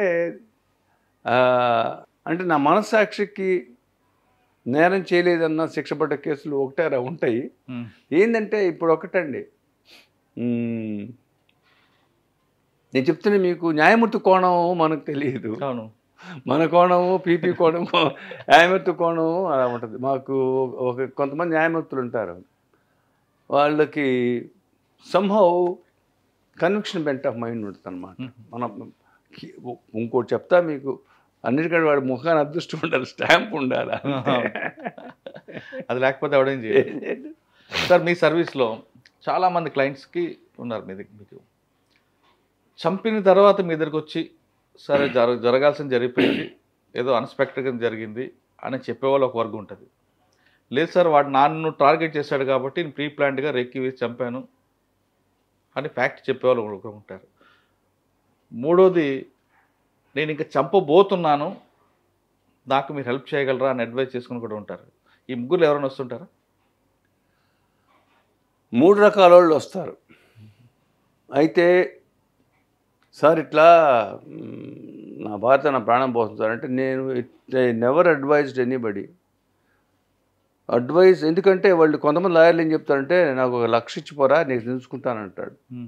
నేనేమంటానంటే, బాబు నువ్వు నాకు ఇది చెప్పొద్దు. నాకు వచ్చారు పీపుల్ హ్యావ్ కమ్, మేము ఎల్లుండి పలానా చోట పలానా చేయబోతున్నాం సార్, నువ్వు నాకు చెప్పక బాబు వెళ్ళిపోయా. ఎందుకంటే సమ్టైమ్స్ మేము కూడా మాది కూడా ఇన్వాల్వ్మెంట్ వచ్చింది. అప్పుడు మీరు క్రైమ్లో ఇన్వాల్వ్ అయిన డెఫినెట్గా. సపోజ్ సీసీ కెమెరా ఉన్నాయనుకోండి మా ఇంటి చుట్టూ, ఉంటాయి, డెఫినెట్గా ఉంటాయి. ఇది రీసెంట్ ట్రెండ్లో CC camera is order of the day. 1 గంట ముందు నేరం ముందు లాయర్ గారి ఇంటి ముందుకు వచ్చినట్టుగా సీసీ కెమెరాలు అంటే ఏమిటి అర్థం? ఫోన్ చేసినా చాలు కదా. So with all respect to my community, there are advocates. ఎందుకు మర్డర్లు జరుగుతున్నాయండి? అడ్వకేట్ ఎందుకు చంపుతున్నారండి? ఎలా ఉండాలి అడ్వకేట్ అంటే? మనం తామరాకు మీద నీటి బుట్లాగా ఉండాలి లీగల్ ప్రొఫెషన్ అంటే. We cannot share the passion and worry of accused. Right, మనకెందుకు సార్? నేను చెప్పిన 3 రీజన్లో ఒక్కొక్క రీజన్ చెప్పండి, ఎవరు వచ్చారు? పేరు రివీల్ చేయకుండా చెప్పండి. ఫస్ట్, అన్ఎక్స్పెక్టెడ్గా ఏదో చిన్న విషయంలో గొడవ జరిగింది, నేను మర్డర్ చేశాను, నన్ను ఏదో రకంగా బయటపడింది అనే ఒక రీజన్ ఉంటుంది. ఆ రీజన్లో ఎవరైనా వచ్చారు మీద? డెఫినెట్గా ఎక్కువ ఆశాతమేనా? నేను రాగానే ఫస్ట్ నాకు ముందు నా సాటిస్ఫాక్షన్ కోసం ఎలా జరిగిందో చెప్పు. నువ్వు ఎలా చెప్పకపోతే నేను డిఫెన్స్ బిల్డప్ చేయలేను. కొంతమందిది హానెస్ట్గా ఉంటుంది, కొంతమందిది వీడు ఇంటరా ఈ కేసు చేయకూడదురా పెదవ, వీడు ఇంత దుర్మార్గంగా చంపాడే అని అనిపిస్తుంది. వాడు చెప్తాడు, 2 తాగున్నాం సార్, వాడు ముందెళ్ళి వచ్చాడు ఆ అమ్మాయి దగ్గరికి, మళ్ళీ నన్ను పోతాడు, నన్ను అడ్డం అంటే ఎట్టంటారంటే రిఫ్రాఫ్ ఉంటారు కదా, ఫుల్గా తాగి ఉంటారు, ఎవరో ఒక అమ్మాయిని తెచ్చుకుంటారు, అక్కడక్కడ డెవలప్ అవుద్ది తాగాదు. అక్కడక్కడ డ్రింక్ చేయటం వల్ల ఆ మత్తులో వాడు ఫస్ట్ అమ్మాయి ఇక్కడికి వెళ్ళొస్తాడు, మళ్ళీ నేను వెళ్తాను సార్ అంట, వెళ్తాను బాబాయ్ అంటాడు, నువ్వేంద్ర వెళ్ళలేదని 2 కొట్టుకుని వీడిని కొడతాడు. దట్ ఈస్ పవర్ ఆఫ్ మూమెంట్లు జరిగినాయి. కొన్ని ప్లాన్డ్గా మ్యాథమెటికల్గా కుటుంబ తగాదాల నేపథ్యంలో వీళ్ళ కుటుంబం చంపుకుంటారు, కేసు కొట్టేసుడుతో కేసు కోర్టు ఒక 2 ఏళ్ళు గ్యాప్ ఇచ్చి వాళ్ళు 4 చంపుతారు. ఆ తరహా కూడా వస్తుంటారు మీ దగ్గర? సలహా కాదు, సలహా కాదు, ఆ తరహా నేరం చేసిన ఎందుకు రారండి? 44 సంవత్సరాల జీవితంలో నా లీగల్ ప్రొఫెషన్లో ఎన్ని దారుణమైన కేసులు వచ్చి ఉంటాయి అంటారు. ఇక్కడ చిన్న బాగా గుర్తుండిపోయిన కేసు చెప్పండి. మరి ఇంత చిన్న కారణానికి ఇంత పెద్ద హత్య జరిగింది అనేది ఎలా I have to trace okay, back. అది గుర్తు తెచ్చుకునేలోగా మీకు 3వ కేసు అడిగా. మీకు రేపు చంపబోతున్నాను సార్, నాకు హెల్ప్ చేయండి అంటే మీరు రావద్దని చెప్పారు. సమస్య లేదు. రైట్. ఇటువంటి నేరాలు చేసి మీ దగ్గరికి వచ్చిన తర్వాత సాధారణంగా ఒక సామెత ఉంటుందండి, డాక్టర్ దగ్గర అడ్వకేట్ దగ్గర నిజం చెప్పాలి, డాక్టర్ దగ్గర నిజం చెప్పితే పైకి పోతాం, లాయర్ దగ్గర నిజం చెప్పితే జైలుకి పోతాం అని. మీకు ఆ క్లయింట్ చెప్పేటప్పుడు అందులో ఫ్యాక్ట్స్ తెలిసిపోతుంటే నిజం చెప్తున్నాడా అబద్ధం చెప్తున్నాడని? ఖచ్చితంగా వాడు కళ్ళు చూస్తే నేను చెప్పేస్తా, వీడు నిజం చెబుతాడు అబద్ధం చెబుతున్నాడు. వాడు చెప్తున్నాడు అనుకోండి, నాకు వాడి కళ్ళల్లో వాడు గిల్టీ ఫేస్ నాకు అర్థమైపోతుంది. ఎందుకంటే హానెస్టీగా వాడు చెప్తుంటే దాంట్లో ఒరబడి వేరే ఉంటుంది, బిల్డప్ చేసి చెప్పేది వేరేగా ఉంటుంది. బిల్డప్ చేసి చెప్పేవాడు కూడా ఎదురవుతున్నప్పుడు మీకు ఏమనిపిస్తుందండి? ఏమనిపిస్తుంది? వీడు జైలుకి వెళ్తాడు అనిపిస్తుంది ఖాయంగా. వాడికి అప్పుడే చెప్పేస్తారని పోతారా? చెప్తాను ఇంకోటి, అది కరెక్ట్గా మీరు అడిగారు. లాయర్ ప్రొఫెషన్లో ఎథిక్స్ ఇస్ వెరీ ఇంపార్టెంట్. నీకెందుకు నేను కొట్టేయిస్తా అనేది ఏ లాయర్ జీవితంలో చెప్పకూడదు. ఎందుకంటే వాళ్ళ లాయర్ కాదు అంటే ఏమవుతుందంటే వీడు దాన్ని ఆసరాగా తీసుకొని చాలా క్యాజువల్గా ఉంటాడు లైఫ్లో. ప్లస్ ఏంటంటే మరొక అవకాశం కూడా ఉపయోగించుకుంటాడు. లాయర్ ఏం చెప్పాలంటే, బాబు నీ కేసు ఫ్యాక్ట్స్ చదివాను, పర్వాలేదు, కష్టపడితే బయటకు వస్తావు. నీ కేసు ఫ్యాక్ట్స్ చదివాను, వెరీ టైట్ కేస్, నీ కేసు ఫ్యాక్ట్స్ చదివాను, అరే నా వల్ల కదరా నేను చేస్తా, ఇలా చెప్పాల. An assurance by an advocate is the last thing to be done by him. You should not give assurance. ముద్దాయితో కూర్చోవటం, ముద్దాయితో క్లోజ్గా ఉండటం, ముద్దాయితో సరదాగా ఉండటం అంటే నేను చెప్పకూడదు. కొన్ని సరదాలనే వారితో క్లోజ్గా ఉండటం, వాడి ముద్దాయితో పాటు షాప్స్కి వెళ్ళటం, డ్రింక్ షేర్ చేయటం మోస్ట్ అన్వారంటెడ్. యంగర్ జనరేషన్కి వచ్చిన ప్రాబ్లం అది. ఇప్పుడు అది మీకు సందర్భం వచ్చినప్పుడు చెప్తాను. ఓకే, సో మీకు తీసుకున్న కేసుల్లో ఇంకా సంచేషన్ కేసు చెప్పండి. చాలా ఉన్నాయి మీకు 44 సంవత్సరాల్లో. అంటే అందులో పొలిటికల్ మోటివేట్ కూడా ఉంటాయి. ప్రకాశం జిల్లా అనగానే రాజకీయ నాయకుల కనుసన్నలో జరిగే హత్యలు ఉన్నాయి. పేర్లు చెప్పట్లేదు, మీరు పేరు కూడా మీరు చెప్పకుండా పవర్ఫుల్. సంతమాగులూరు అనే ప్రాంతంలో 6 మర్డర్స్ ఒకేసారి జరిగింది, సిరీస్ ఆఫ్ మర్డర్స్. ఆ కేసు చేశాను నేను. చంపుకుంటూ పోతారు ఇంటి చుట్టూ, 6గురిని చంపుతారు ఒకే రోజు with in span of 1 hour. Blood shed, ఊరంతా బ్లడ్ షెడ్.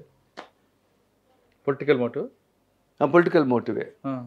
ఇప్పుడు నేను చెప్పేది 90s, అబౌట్ 30 years బ్యాక్. చాలా నేను రామచౌదరి గారు చేశాం, నేను రామచౌదరి గారు సీనియర్స్ మొత్తం చేశాం. అందరూ అంతా వీడియో లేదు, అన్న లైఫ్ పడింది అందరికీ. అంటే దాంట్లో తమాషా ఏంటంటే ఛార్జెస్ ఫ్రేమ్ చేశారు కదా, 2 మర్డర్ ప్రూవ్ కాలేదు, సిరీస్ ఆఫ్ మర్డర్స్. అలా చంపుకుంటూ వెళ్తారు. 2 మాత్రం కొట్టేశారు, 2 ఛార్జెస్, 4 ఛార్జెస్ ఎక్స్ట్రా వేశారు. అది ఎంత దారుణంగా ఉంటుందంటే, నేను రామచౌదరి గారు సీనా చూడడానికి పోతే we have to run away. We are almost chased by the other side. మేము ఒక బంగ్లాకి వెళ్ళాం, కూర్చున్నాము, వాళ్ళు కర్రలు తీసుకుని వచ్చేసారు. ఎవరు? Prosecution party. మేము నీట్గా వచ్చేసాం. అంటే గ్రామ తగాదాలు ఎట్టుంటాయి, గ్రామ కక్షలు ఎట్టుంటాయంటే, గ్రామ కక్షలు 2 రకాలు. ఒకటి కుటుంబ కక్షలు, ఒకటి స్త్రీ కక్షలు, ఒకటి ఆస్తి కక్షలు. ఆల్మోస్ట్ గ్రామాలు ఇవే ఉంటాయి. ఆధిపత్యపోరు ఉండదు, అదే కుటుంబ కక్షలు అంటాయే కదా. అందువల్ల గ్రామాల్లో ప్రాబ్లం ఏంటంటే, అట్ట చెప్తారు సాక్షి, ఇమ్మాక్యులేట్గా చెబుతాడు, ఎవడు హాస్టైల్ గాడు పర్ఫెక్ట్గా చెబుతాడు. నేరం చూశాడు కాబట్టి ఉన్నదోడు చెప్తాడు. It's very tough to wriggle out అట్లాంటి కేసుల్లో. అట్లాంటి గ్రామ కక్షల కేసులు ఇవన్నీ ఎలా ఉంటాయంటే, మాకు నిద్ర లేని రాత్రులు ఎన్నో గడుపుంటాం మేము.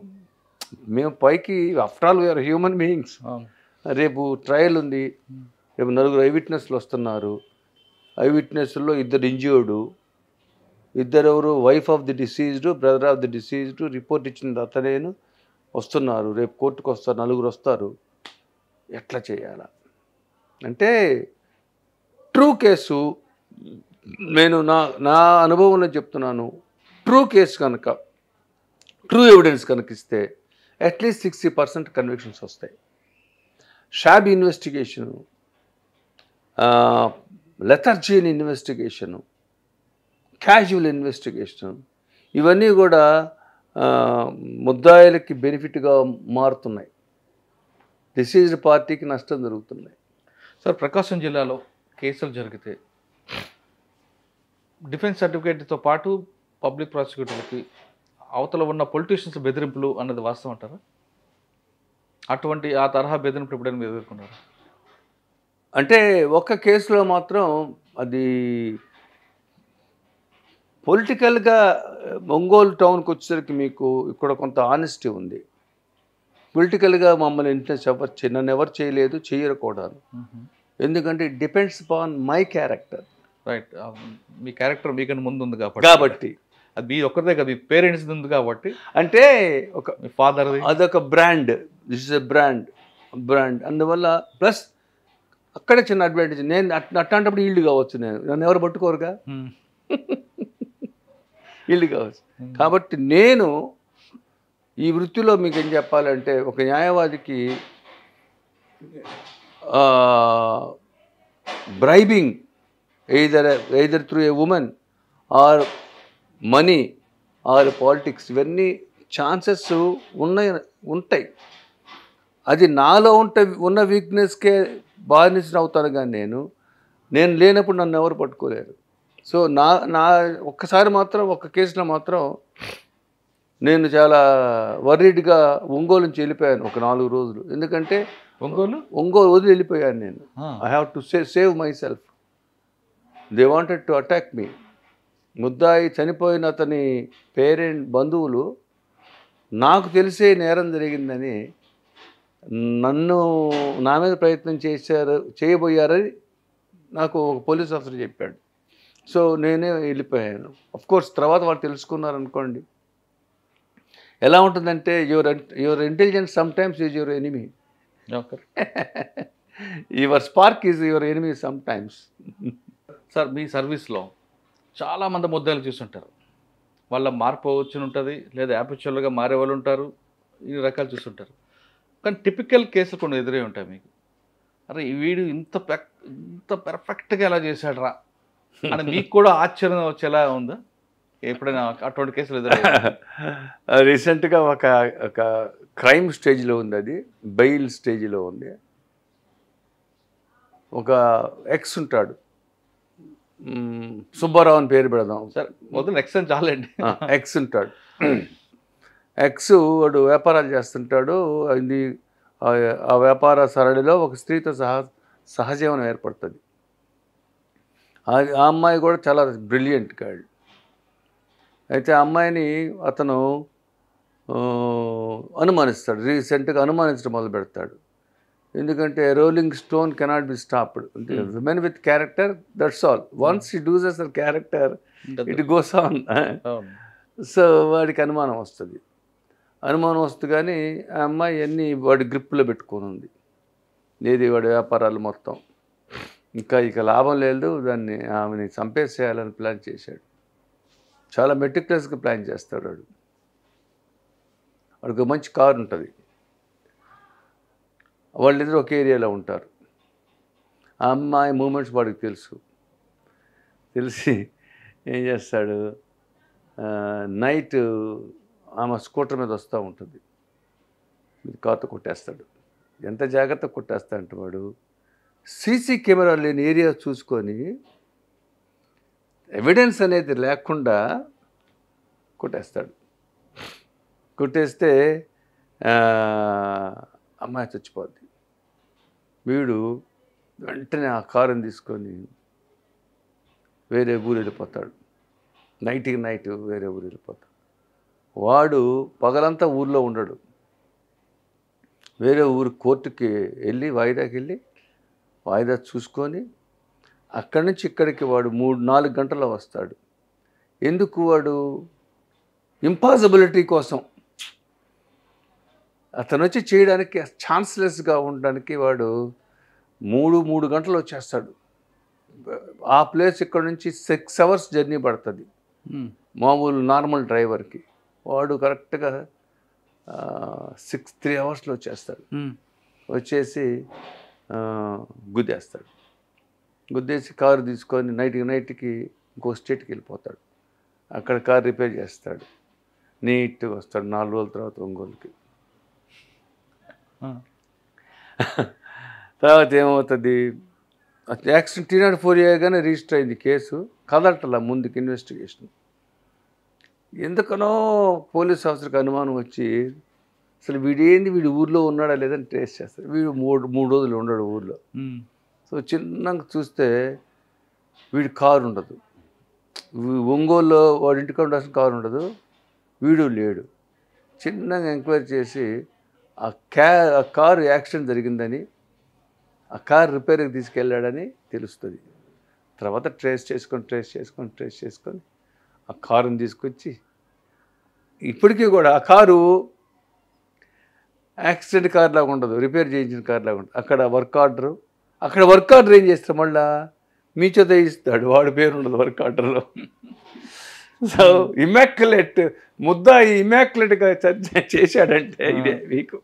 ఇప్పుడు ఆ కేసు ఏమవుతుందండి? ట్రైల్లో ఉందా? ఇంకా ట్రైల్కి రాలే. అంటే దేర్ ఆర్ సర్టన్ లింక్స్. అది కట్ చేయగలిగితే బయటకు వస్తాడు. ఇప్పుడు ఆ డిఫెన్స్ మీరు సర్టన్ లింక్స్ అక్కడ, అవి లింక్స్ నేను కట్ చేయగలిగితే బయటకు వస్తాడు. లేదంటే లోనికి పోతాడు. అంటే అది ఎలా ఉంటుందంటే సార్, ఒక విచిత్రమైన విషయం చెప్పాలి మీకు. అంటే మిగతా సీనియర్ అడ్వకేట్స్ సంగతి నాకు తెలియదు. మనం ప్రిపేర్ అయ్యి కోర్టుకి వెళ్ళిన దాకా మన మైండ్లో ఉండే కేసు ఒకటి ఉంటుంది. బాక్స్లో సాక్షి ఎక్కిన తర్వాత మారిపోతుంటుంది. వాడి పెర్ఫార్మెన్స్కి మనము ఫలాని అడగాలి అని వెళ్తాం. వాడు తీరా బాక్స్లోకి వచ్చి మనం అడుగుదాం అనుకున్న ప్రశ్నలకి సమాధానం వచ్చే చెప్పడం, వాడు వేరే కేసు చెప్తాడు. So we have to modulate our defence, we have to change our defence. కొంతమంది ప్లేటర్లు ఏం చేస్తారంటే, నేను రాసుకెళ్ళింది అడగాలి అంతే, వాడు ఏం చెప్పిన నాకు సంబంధం లే, నా వర్షం నాదే. That is not advocacy. బాక్స్లోకి ముద్ద సాక్షి వచ్చి చెప్పిన అక్కడ నుంచే కేసు బిగిన్ అవుతుంది. నీ బ్రెయిన్లో ఉందంతా నీ బ్రెయిన్లో ఉంచుకోవాలి. అండ్ వెరీ వెరీ ఇంపార్టెంట్లీ, ఒక డిఫెన్స్ కౌన్సిల్ ఏమి అడగకూడదో తెలుసుకోవాలి ఫస్ట్. ఇది correct. What not to ask then what to ask. ఎందువల్లంటే అడగకూడదని అడగకుండా ఉండేదే బెటర్ అడిగిన దానికంటే. అడగాల్సిన అడగకపోతే దిగులేదు, కానీ అడగకూడదని అడగడం అనేది it leads to his conviction. చిన్న ఎగ్జాంపుల్ చెప్తా మీకు. ఈవినింగ్ 8 o'clockకి రోడ్డు మీద పోతున్నాడు, కొట్టాడు, మర్డర్ జరిగింది అని అయిపోయింది. అక్కడ లైట్ గురించి ప్రాసిక్యూషన్ ఏమి డెవలప్ చేయలేదు, ఐఓ కూడా ఏం డెవలప్ చేయలేదు, ఏమి లేదు. నేను లేచి యాంగ్జైటీలో ఎడ చూసావంటే లైట్ ఉంది అంటాడు. మీరే ఇచ్చారు light. So defence council must know what not ask than what to ask. ఏది అడగలేదు అడగాలి, అడగపోయిన నష్టం లేదు, కానీ అడగకూడదు. సార్, కొంతమంది పోలీస్ ఆఫీసర్లు కేసు బిల్డప్లో ఎక్కువ విట్నెస్లు పెట్టి మొత్తం అంతా దానివల్ల బాగా కన్విక్షన్ వస్తుందని పెట్టడం వల్ల నష్టం జరుగుతుందా, లాభం జరుగుతుందా? చాలా వరకు ఇది సిఐడి కేసులో మీరు చూస్తుంటారు. సిఐడి వేసి ఛార్జ్షీట్లో 90, 70, 80, 314, 418. ఇక్కడ కాగితం కొన్నాడు కదా, అమ్మినోడిని సాక్షి చేసుకుంటాడు, కాగితం తయారు చేసే కంపెనీని సాక్షి చేసుకుంటాడు, ఆ డ్రైవర్ని సాక్షి చేసుకుంటాడు, ఆ లారీని సాక్షి చేసుకుంటాడు. ఒక యాంగిల్కి 10 మందిని చేస్తారు. సో నేనేమంటానంటే, quantity is not important, quality is important. Right. ఇప్పుడు 4 సాక్షులు ఉన్న కేసులు శిక్ష పడ్డాయి ఉన్నాయి, 40 మంది ఉన్న కేసులు సాక్షులు ఉందంటే కొటేషన్వి ఉంటాయి. మీరు what you have to project, that is important. కాకపోతే ఏంటంటే ఈ ఈ police officers lack of investigating అంటే చాలా క్లాసులు జరుగుతుంటాయి, వాళ్ళకి ఇన్వెస్టిగేషన్ మీద చెబుతుంటారు. ప్రాక్టికల్గా వచ్చేటప్పటికి వాళ్ళు ఏం చేయాలంటే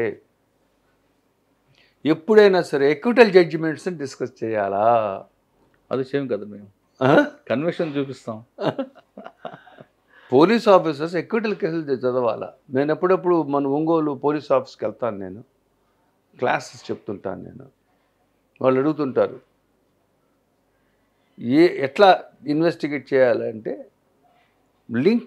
కరెక్ట్గా లింక్ జరుగుతూ పోవాలి. దానికి ఏం చేయాలి? మీరు ఎక్విటల్ జడ్జిమెంట్స్ తెచ్చుకోండి కోర్టుకు వెళ్ళి. ఎందుకు కొట్టేశారు? ఆ ఫెయిల్యూర్ నుంచి సక్సెస్ తీసుకురావాలి. ఆ లూప్ హోల్ నువ్వు నెక్స్ట్ కేసులో లేదనుకో, ఒక పర్సంటేజ్ నీకు సక్సెస్కి రేటు పెరుగుతుంది. సో ఇట్ డిపెండ్స్ అపాన్ ఇప్పుడు depends upon how investigating officer reads the case. అంటే అక్కడ వాళ్ళకున్న ప్యాషన్ కూడా ఉండాలి కదండి ఆఫీసర్కి, హైవోకి. ఇప్పుడు మీరు అన్నట్లుగా బర్డెన్స్ ఎక్కువ ఉన్నాయి, ఆ బర్డెన్ వాళ్ళకు నెగ్లెక్ట్ అవ్వచ్చు. లేదు, కొంతమంది ఆఫీసర్లు అందులో ప్యాషన్గా తీసుకొని చేస్తే సక్సెస్ కూడా కనిపిస్తుంటుంది. దాని గురించి మనం ఎంత తక్కువ మాట్లాడుకుంటే అంత మంచిది. ఎందుకంటే పోలీస్ వ్యవస్థ అహర్నిశలు మనల్ని కాపాడడానికి ఉన్న వ్యవస్థ అయితే, అదే పోలీస్ వ్యవస్థ నిర్వీర్యం చేసే వ్యవస్థ కూడా తయారవుతుంది. సో ఏ యాంగిల్ని మనం కోరుకుంటామంటే కాపాడే వ్యవస్థను కోరుకుంటాం. నిర్వీర్యం చేసే వ్యవస్థ ఎందుకు చేస్తుందంటే కర్ణుడి చావుకి 100 కారణాలు అంటారు అని. There are hundreds of reasons why prosecutions are failing. Okay sir, న్యాయ వ్యవస్థ చనిపోతుంది, మరుగున పడిపోతుంది అని చాలామంది అంటుంటారు.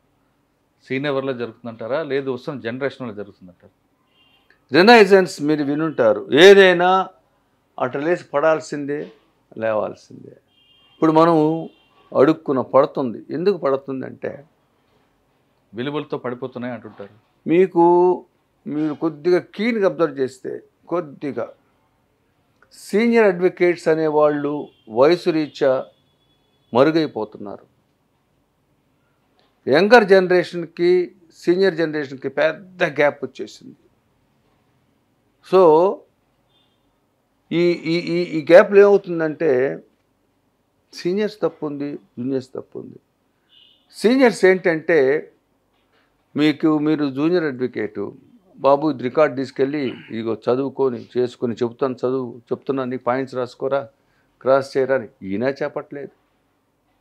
ఆ బాబు కూడా ready, not ready, pass over 3 ఉంటాయి. సో ఆడక్కడికి లిమిట్ అవుతున్నాడు. తర్వాత ఇంపార్టెంట్ ఏంటంటే నన్ను చూసి మోహన్ దాసు పెద్ద ఆయన కారు ఉంది, ఆయన బొబ్బలే ఉంటాడు, ఆయనలా ఉండంటే ఏం చేయాలి? ఈ ప్రయాణం నీకు తెలియదు, నువ్వు ప్రయాణం చూడవు, నన్నే చూస్తున్నావు. సో ఏం చేస్తున్నారంటే స్లిప్ షాట్ ఎర్నింగ్. నిన్న ఒంగోలులో మొన్న 6 కేసులు రిజిస్టర్ అయినాయి ఒక న్యాయవాది మీద. ఈ షూరిటీ సర్టిఫికేట్స్, ఫ్యాబ్రికేటెడ్ సర్టిఫికేట్స్ కోర్టులో ప్రొడ్యూస్ చేశాడు. న్యాయవాది దొంగ షూరిటీలను పెట్టి ముద్దాన్ని రిలీజ్ చేస్తున్నాడు. ఆ షూరిటీలని వెరిఫికేషన్ పంపిస్తే ఫాల్స్ అని వచ్చినాయి. అలా ఉండొచ్చా? వాడని తీసుకుంటాడు కేసుకి రెడీమేడ్ బెయిల్ అంటారు దాన్ని, లేటెస్ట్ భాషలో రెడీమేడ్ బెయిల్. జామీందారులు వాడే, బెయిల్ వాడే, సర్టిఫికేట్ వాడే 50,000, 50,000 రెడీమేడ్ బెయిల్. మాకు ఆ రోజుల్లో 1000 రూపాయలు అడిగితే వీడు ఇస్తాడో ఇవ్వడో, వీడు పంపేదోళ్ళలాగా ఉన్నాడే అని మేమనుకుంటే, ఈరోజు రెడీమేడ్ బెయిల్ గంజాయి కేసు ఉందనుకోండి, 2 lakhs, 3 lakhs, 2 lakh, 1 lakh గంజాయి బెయిల్, రెడీమేడ్ షూరిటీస్. ఇక్కడ కాదు హైకోర్టు తెస్తాం. అంటే వ్యవస్థ మీరు చెప్పినట్టు స్లిప్ షాట్ ఎర్నింగ్కి వెళ్ళిపోతుంది. Slip shot earning. ఒక 50 లక్షలు సంపాదించాడండి, రెడీమేడ్ బెయిల్ పెట్టి అయిబెట్టు, అది దిగిలే ఉంది వాడికి. ఇంకేంటి యాక్సిడెంట్ కేసులు, అది మరీ దారుణంగా ఉన్నాయి. ఒక కొత్త పెళ్లి కొడుకు ప్లేడరు ఒక 20 లక్షలు కట్నం ఇచ్చాడు అత్త మామ, ఆ 20 లక్షలు తెచ్చాడు. ఒక పోలీస్ స్టేషన్లో నెలకి 25,000 ఎంత ఇస్తాడు చుట్టూ ఏరియాలో. ఏ యాక్సిడెంట్ జరిగినా కూడాను వాడికి ఫోన్ చేస్తారు. వీళ్ళని డిసీజ్డ్ పార్టీలో వీళ్ళని అంబులెన్స్ చేజర్స్ అంటారు. వీళ్ళు డిసీజ్డ్ పార్టీ వాళ్ళ ఇంటికి వెళ్ళి వీడు కూడా ఏడుస్తాడు కాసేపు, ఎందుకైనా మంచిదని.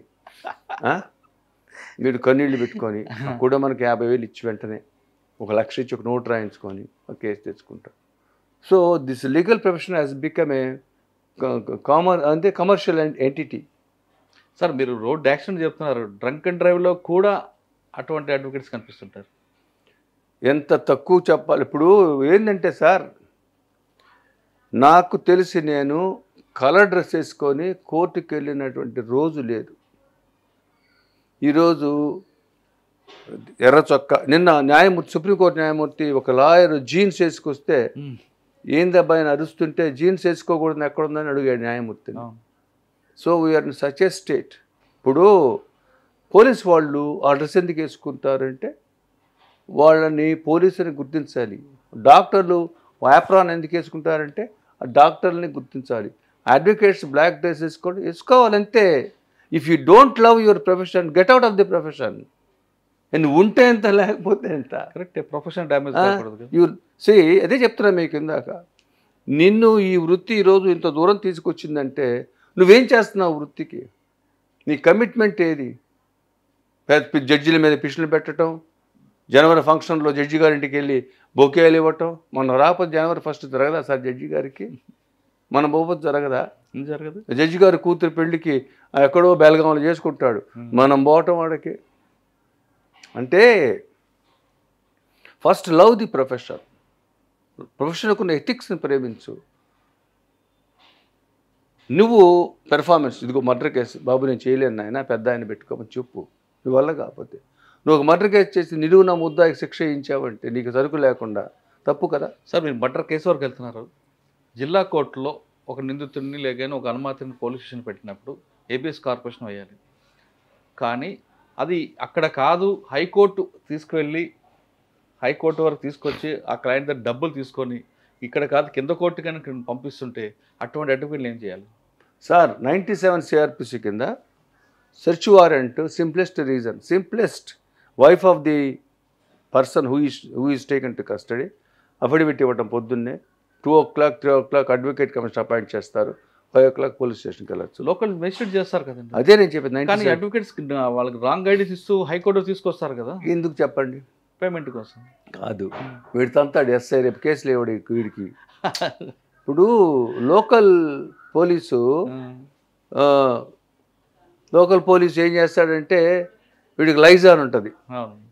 సో ఆ పోలీస్ స్టేషన్లో 324లు 304Aలు ఉంటాయి. సో వాడికి రావాలా?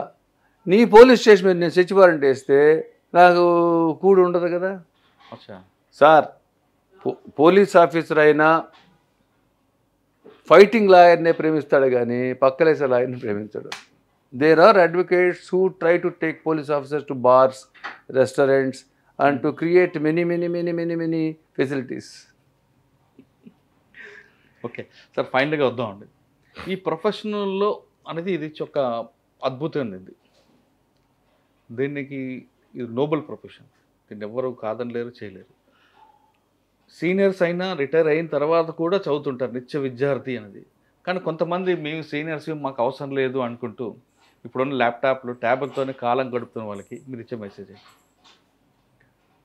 ఒకప్పుడు మీలాంటి వాళ్ళు సీనియర్ దగ్గర కూర్చున్నప్పుడు మీ నాన్నగారు ఉన్నారు కానీ రాత్రి 10 గంటల వరకు ఉంటూ ఒక్కొక్క జడ్జిమెంట్ కాపీని కూడా చదివే రోజులు ఉండేవాడు. అంటే ఒక జడ్జికి 3 ఎలాగుంటుంది ఒక సెక్షన్లో అనేది అందులో తెలుస్తుంది. అంత పర్ఫెక్ట్గా వచ్చే ట్రైనింగ్ వచ్చే వాళ్ళు ఇప్పుడు అంత లేకుండా ఏదో అన్ప్రొఫెషనల్గా చేస్తున్న వాళ్ళకి మీరు ఇచ్చే మెసేజ్? ఒకటేనండి, నేను ఒక ప్రొఫెషన్ కంటే ఫస్ట్ ఆఫ్ ఆల్ నువ్వు ఒక హ్యూమన్ బీయింగ్ అని గుర్తుంచుకోవాలి. లాయర్ అనేవాడు హ్యూమన్ బీయింగ్ అని గుర్తుంచుకోవాలి. What ever profession you opt పక్కన పెట్టండి, నీకు నైతిక విలువ, నిబద్ధత, కష్టపడే తత్వం డెవలప్ చేసుకోవాలి. What ever profession you opt. Because మీరు ఉన్నారు, మీరు ఎక్కడి నుంచో వచ్చారు. ఎందుకు వచ్చారు? బికాస్ మీకు అజ్జీలు ఉంది. ముందు మనిషికి అజ్జీలు ఉండాలి. న్యాయవాద వృత్తి తీసుకోవాలంటే ఒకటే, either to be on top or get out. either to be on top or get out. మా నాన్నగారు నాకు చెప్తుండేవాళ్ళు, the top berth is always vacant అని. ఎందుకని? ఎవరు ట్రై చేయరు కాబట్టి. సో ఈ లీగల్ ప్రొఫెషన్లో ఉండాలంటే బీద బిక్కి రోడ్డు యాక్సిడెంట్ వాళ్ళు ఏమండి చిన్న చిన్న పిల్లలు పడి చచ్చిపోతుంటారు, టైర్ల కింద పడి చచ్చిపోతుంటారు, యాక్సిడెంట్ అవుతుంటాయి, ఆస్తులు తగాదాలు, తప్పుడు కేసులు పెడుతుంటారు, కూటికి జరగని వాడిని విక్టిమ్గా చేర్చి డ్రైవర్ని పెడతారు గంజాయి కేసుకి, వాడిని పట్టుకుంటారు, అసలోడేమో హైదరాబాద్లో ఉంటాడు. వాళ్ళకి మనం దేవుళ్ళమే. మనం ఎలా ఉండాలి? మనకు నైతిక విలువ ఉండాలి. 20,000 reading charges, preparation charges 40,000, typing 20,000, documentation, translation, అది ఇది వాడికి 5 లక్షలు కొడతాడు. 11 బావురాగానే I'm sorry brother, your case is not admitted అంటాడు. సార్ ఒక్కటే సార్ ఈ వృత్తిలో,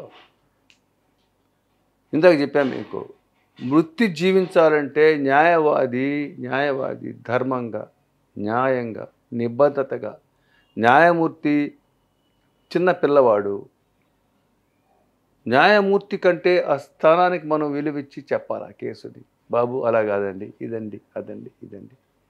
సో నైతిక విలువ లేనప్పుడు నువ్వెందుకు న్యాయవాదిగా? మీకు చిన్న ఎగ్జాంపుల్ చెప్తాను. యాక్సిడెంట్ కేసు వచ్చింది, అతడు 40 lakhs వచ్చే accident case, because of the facts, his earnings, age etcetera 40 lakhs వస్తుంది. వీడు 20 lakhs వేస్తాడు. ఇన్సూరెన్స్ కంపెనీ వాడితో రాజీ పడతాడు, 12 lakhs ఇస్తాడు. 12 lakhsకి 10% అంత తీసుకుంటాడు, 1.20 తీసుకుంటాడు. వాడికి డిస్పోజల్ ఇంపార్టెంట్. ఆ కుటుంబాన్ని ఒక లైట్ ఆఫ్ ది డే పోయింది, వాళ్ళకి the light of the house పోయింది. ఆ కుటుంబాన్ని నువ్వు చేయాలి సహాయం చేయకపోగా కంటెస్ట్ చేస్తే 40 లక్షలు వచ్చే కుటుంబం ఒక ఒడ్డున కూర్చునే కేసుల్లో నువ్వు నీ సంపాదన కోసం ఆ కుటుంబంకి ఎంత రావాలో రాకుండా చేసి, you are the villain of that case, you are not the lawyer of that case. నువ్వేం చేయాలా? ఫైట్ చేయాలా? Documentation, age proof, documentation, salary certificates, bank balance, పిల్లవాళ్ళకి చదివించే సర్టిఫికేట్స్, మెడికల్ బిల్స్, ఆ ఫ్యామిలీలో కారు ఈఎంఐ ఎంత కడుతున్నాడు నెలకి, ఇవన్నీ కూడా గ్యాదరింగ్ ఆఫ్ ఎవిడెన్స్ చేసి 40 లక్షలు వేయచ్చు. నేను రాజుకి రాను అంటలేదు కదా. నాకు ఈ నెలలో 40 ఓపీలు వచ్చినాయి. 40 ఓపీలు ఒక్క దాంట్లో 1,20,000 ఇంత వచ్చేసింది. అంటే మ్యాథమెటికల్ అప్రిసియేషన్ ఆఫ్ ప్రాఫిట్ తప్పితే ప్రొఫెషను, నన్ను నమ్ముకొని ఒక కుటుంబం వచ్చింది, ఆ కాడకి ఎక్కడి నుంచో వచ్చింది, వీళ్ళకి న్యాయం చేయాలా, ఎట్లా చేయాలా, వీటి కేసు కాస్త టఫ్గా ఉంది, దీన్ని ఎట్లా మనం దీన్ని సమర్థవంతంగా చేయాలా, ఇది ఒక లాయర్కి ఇది ఒక వండర్ఫుల్ ప్రయాణం. కానీ ఎట్లా అయిందంటే ఇది ఎర్నింగ్ పాయింట్ అయింది. సార్ ఇప్పుడు మీ జనరేషన్లో ట్రెడిషనల్ ప్రొఫెషన్ చూశారు, ఇప్పుడంతా స్మార్ట్ ఫోన్స్, ల్యాప్టాప్స్, ఇది బెస్ట్ అంటారా, అది బెస్ట్ అంటారా? సార్ వాన ఆకాశంలోంచి పడాలా, వాన పైనుంచే పడాలా. మీరు సినిమాలో చూపిస్తారు వాన, అది వాన కాదు. Book reading is the best thing. Book reading, human psychology. మీరున్నారు సార్, మీతో కేసు వచ్చింది, దగ్గరకు వచ్చారు, మిమ్మల్ని ఇంట్రాగేట్ చేయాలా, మొత్తం చదవాలా, కోర్టుకు వెళ్ళాలా, డాక్యుమెంట్స్ చూడాలా, నేరస్థలంకి వెళ్ళాలా, నేరస్థలం చూడాలా, విట్నెస్లు ఎక్కడుంటారు, ఏ ఊర్లో ఉంటారు, ఎక్కడుంటారు, ప్రతిరోజు లీగల్ పొజిషను, ఎన్ని పుస్తకాలు వస్తుంటాయి. సింప్లైజ్డ్, ఇంకా మాకంటే ఇంకా సింప్లైజ్ అయినాయి. అవును, సింప్లిఫైడ్, ఇంకా ఎన్రిచ్ కావాలి జనరేషను. కాపీ అండ్ పేస్ట్, ప్రతిదీ copy and paste, citation, circumstantial evidence, that is not found, effect of, ఎతికేది కొడతాడు, అదొచ్చుది పెడతాడు. You are not a butcher. ఇప్పుడు ఆదివారం మాంసం కొట్టుకెళ్తాము, తొడపీసు, అది బుచ్చర్, అది అడ్వకేట్ అలా కాదు. an advocate who spends the night oil will be successful. ప్రపంచం అంతా నిద్రపోతుంటే రాత్రి వరకు చదువుతాడే, వాడే వ్యవస్థకి సహాయం చేయగలుగుతాడు. సార్ ఫైనల్గా ఇంకో క్వశ్చన్ చెప్పండి. ఈ ప్రొఫెషన్ వస్తున్న వాళ్ళకి, ఎర్నింగ్ కోసం వచ్చిన వాళ్ళకి కానీ, సర్వీస్లో రావాలనుకున్న వాళ్ళకి మీరు ఇచ్చే మెసేజ్ ఏంటి? నేను ఇచ్చే మెసేజ్ ఏంటంటే, ప్రొఫెషన్లో వచ్చే వాళ్ళకి ఫస్ట్ ఆఫ్ ఆల్ ఈ ప్రొఫెషన్లో ఉండాలి అని రావాలి. Number 1, at the journey, having had a journey of 44 years, మీకు ఒక విషయం చెప్పాలా, నేను ఈ వృత్తిని 3 భాగాలుగా విభజిస్తా. మరి ఎవరు మిగతా వాళ్ళకి నాకు తెలియదు. మొదటి భాగము only work no money, only work no money. Senior కాడ 10 ఏళ్ళు చేయాలా. ఆయన డబ్బులు ఇస్తున్నాడా లేదా కాదు, ఆయన క్లయింట్స్ ఎలా మాట్లాడుతున్నాడు, క్లయింట్ని ఎలా కన్విన్స్ చేస్తున్నాడు, డ్రాఫ్టింగ్ ఎన్నిసార్లు చేస్తున్నాడు, ఎన్నిసార్లు చించేస్తున్నాడు, మళ్ళీ ఎందుకు చేస్తున్నాడు, ఈ కేసుకి ఏ విధంగా సైటేషన్ తేవాలని చూస్తున్నాడు. ఆయనని నువ్వు ఫాలో అవుతావే ఈ 10 ఏళ్ళు, ఆ 10 ఏళ్ళు నీకు డబ్బులు రావు. Only work, only work no money. Next phase money and work. Work వస్తుంటుంది, డబ్బులు వస్తుంటాయి. ఇట్లా కొత్త కొత్త కేసులు రావటం, నువ్వు సొంతగా పెట్టుకోవటం, డబ్బులు రావటం అన్నాడు. 3వ ఫేజు మేము ఉండే phase only money no work. మాకు రికార్డు పేరు వచ్చింది కాబట్టి ఆటోమేటిక్ మనీ వస్తుంది. Only money no work. Work ఉంటుంది, పెద్ద మర్డర్ కేసు ఉంటుంది, ఒక అరగంట చదువుతాము, మాకు అర్థమైపోతుంది. అవి మనం ఫ్యాట్ ఫీజ్ చెప్తాము, అందుకని ఇంత అంటాడు. అప్పట్లో సంవత్సరం సంపాదించింది ఇప్పుడు ఒక కేసులో సంపాదించచ్చు. So advocate life is of 3 parts. Only work no money, work and money, only money no work. అయితే ఈ సుదీర్ఘ ప్రయాణంలో honesty, integrity, commitment, development, great reading, తర్వాత దాని spontaneity is very important to legal profession. ఇవన్నీ కూడా సంతరించుకుంటే ఈ వృత్తిలో ప్రతి ఒక్కరు సక్సెస్ కావచ్చు. రెండోది very very important to young generation, నా సలహా. ఆ జడ్జి మంచోడు కాదు, ఆ ప్లేడర్ మంచోడు కాదు, ఆయనట్టు కాదు. Never comment adversary, never comment the judge. Don't try to project your self. నువ్వు హంబుల్గా ఉంటే వన్ ఫైన్ డే నిన్ను తెత్తులు చూస్తారు. అన్యాయంగా కేసుల్లో ఇరుక్కున్న వాళ్ళకి న్యాయం చేయాలంటే ఖచ్చితంగా ఈ ప్రొఫెషన్ బెస్ట్ ప్రొఫెషన్ అంటున్నారు మోహన్ దాస్ గారు. కానీ ఇక్కడికి వచ్చినట్లు ఇందులోకి వచ్చిన తర్వాత 3 పార్ట్లుగా విభజించుకోవాలని చాలా స్పష్టంగా చెప్పారు. ఫస్ట్ నో వర్క్ ఉంటుంది, డబ్బులు రావు. రెండో ఫేజ్లో వర్క్ డబ్బులు 2 వస్తాయి. 3వ ఫేజ్లో పని ఉండదు, డబ్బులు వస్తాయి. 3వ స్టేజ్కి రావాలనుకుంటే ముందు మీ ఇంటిగ్రిటీ కరెక్ట్గా ఉండాలి, మీ యాటిట్యూడ్ కరెక్ట్గా ఉంటే 3వ స్టేజ్కి చాలా హ్యాపీగా వస్తారు. లేదంటే మిగతా క్రిమినల్స్ లాగే మీరు కూడా కష్టాలు ఎదుర్కొంటారంటే చెప్తున్నారు. ఖచ్చితంగా పేదవాళ్ళకి న్యాయం చేయాలంటే ఈ ప్రొఫెషన్కి రండి. మోహన్ దాస్ గారి లాగా ఒక రోల్ మోడల్ తీసుకుంటూ కమెంట్ చేయండి. ఇది వారం మోహన్ దాస్ గారితో ఎక్సలెంట్ ఇంటర్వ్యూ. వచ్చే వారం మరో గెస్ట్తో మళ్ళీ కలుద్దాం. అందరికి నమస్తే. Thank you sir. సూపర్ అండి, సూపర్. నేను ఫుల్ ఎంజాయ్ చేశా. మరి ఇంటర్వ్యూ చూసిన వాళ్ళకి ఎంత ఎంజాయ్ చేసి చూడాలి. అంటే మీరు ఏదో చెప్పేవాడిని కాకుండా ప్రాక్టికల్గా ఒక్కొక్క పాయింట్ చెప్పుకొస్తున్నారు. Work no money, work money, third part no work full money. అంటే ఈ 3వ స్టేజ్ రావాలంటే ఖచ్చితంగా ఈ రెండు ఉంటే కదా సార్. 2 ఉండాలంటే కరెక్ట్ స్టెప్స్ చేసుకుంటూ రావాలి. రాత్రి 3వ స్టేజ్ రారు. రాత్రి 3వ స్టేజ్ రావాలనుకుంటే ఇంకోటి చెప్తాను. ఈ వృత్తిలో మిమ్మల్నే ప్రజలు డిసైడ్ చేస్తారు. మీ పెర్ఫార్మెన్స్ని ప్రజలు చూస్తారు. ప్రతి క్షణము మనం గమనించాల్సింది ఏంటంటే, మనం ఒక సోషల్ గ్యాదరింగ్లో ఉంటాం. లీగల్ లాయర్ అనేవాడు కోర్టులో నేను కేసు చేస్తున్నాను అనుకోండి, అవతల వైపు చూస్తుంటాడు, జడ్జి చూస్తుంటాడు, వేరే కేసులో వాళ్ళ బంధువులు వచ్చినోడు కోర్టులో కూర్చొని ఉంటారు, వాళ్ళు చూస్తారు. సో మీ conduct it reflects amongst the clients. అంటే ఒక పువ్వు స్మెల్ కనపడదుగా, whether it goes with air కనపడదు. లీగల్ ప్రొఫెషనల్ రెప్యుటేషన్ అంతే. నా రెప్యుటేషన్ రావాలంటే, వృత్తిలో రావాలంటే ఏమన్నా లేని శ్రమ చేయాల, హానెస్ట్. ఇప్పుడు ఒక కేసులో ఒక ఐఓకి నాకు ఎప్పుడు ఫైట్ ఉండేదన్నమాట.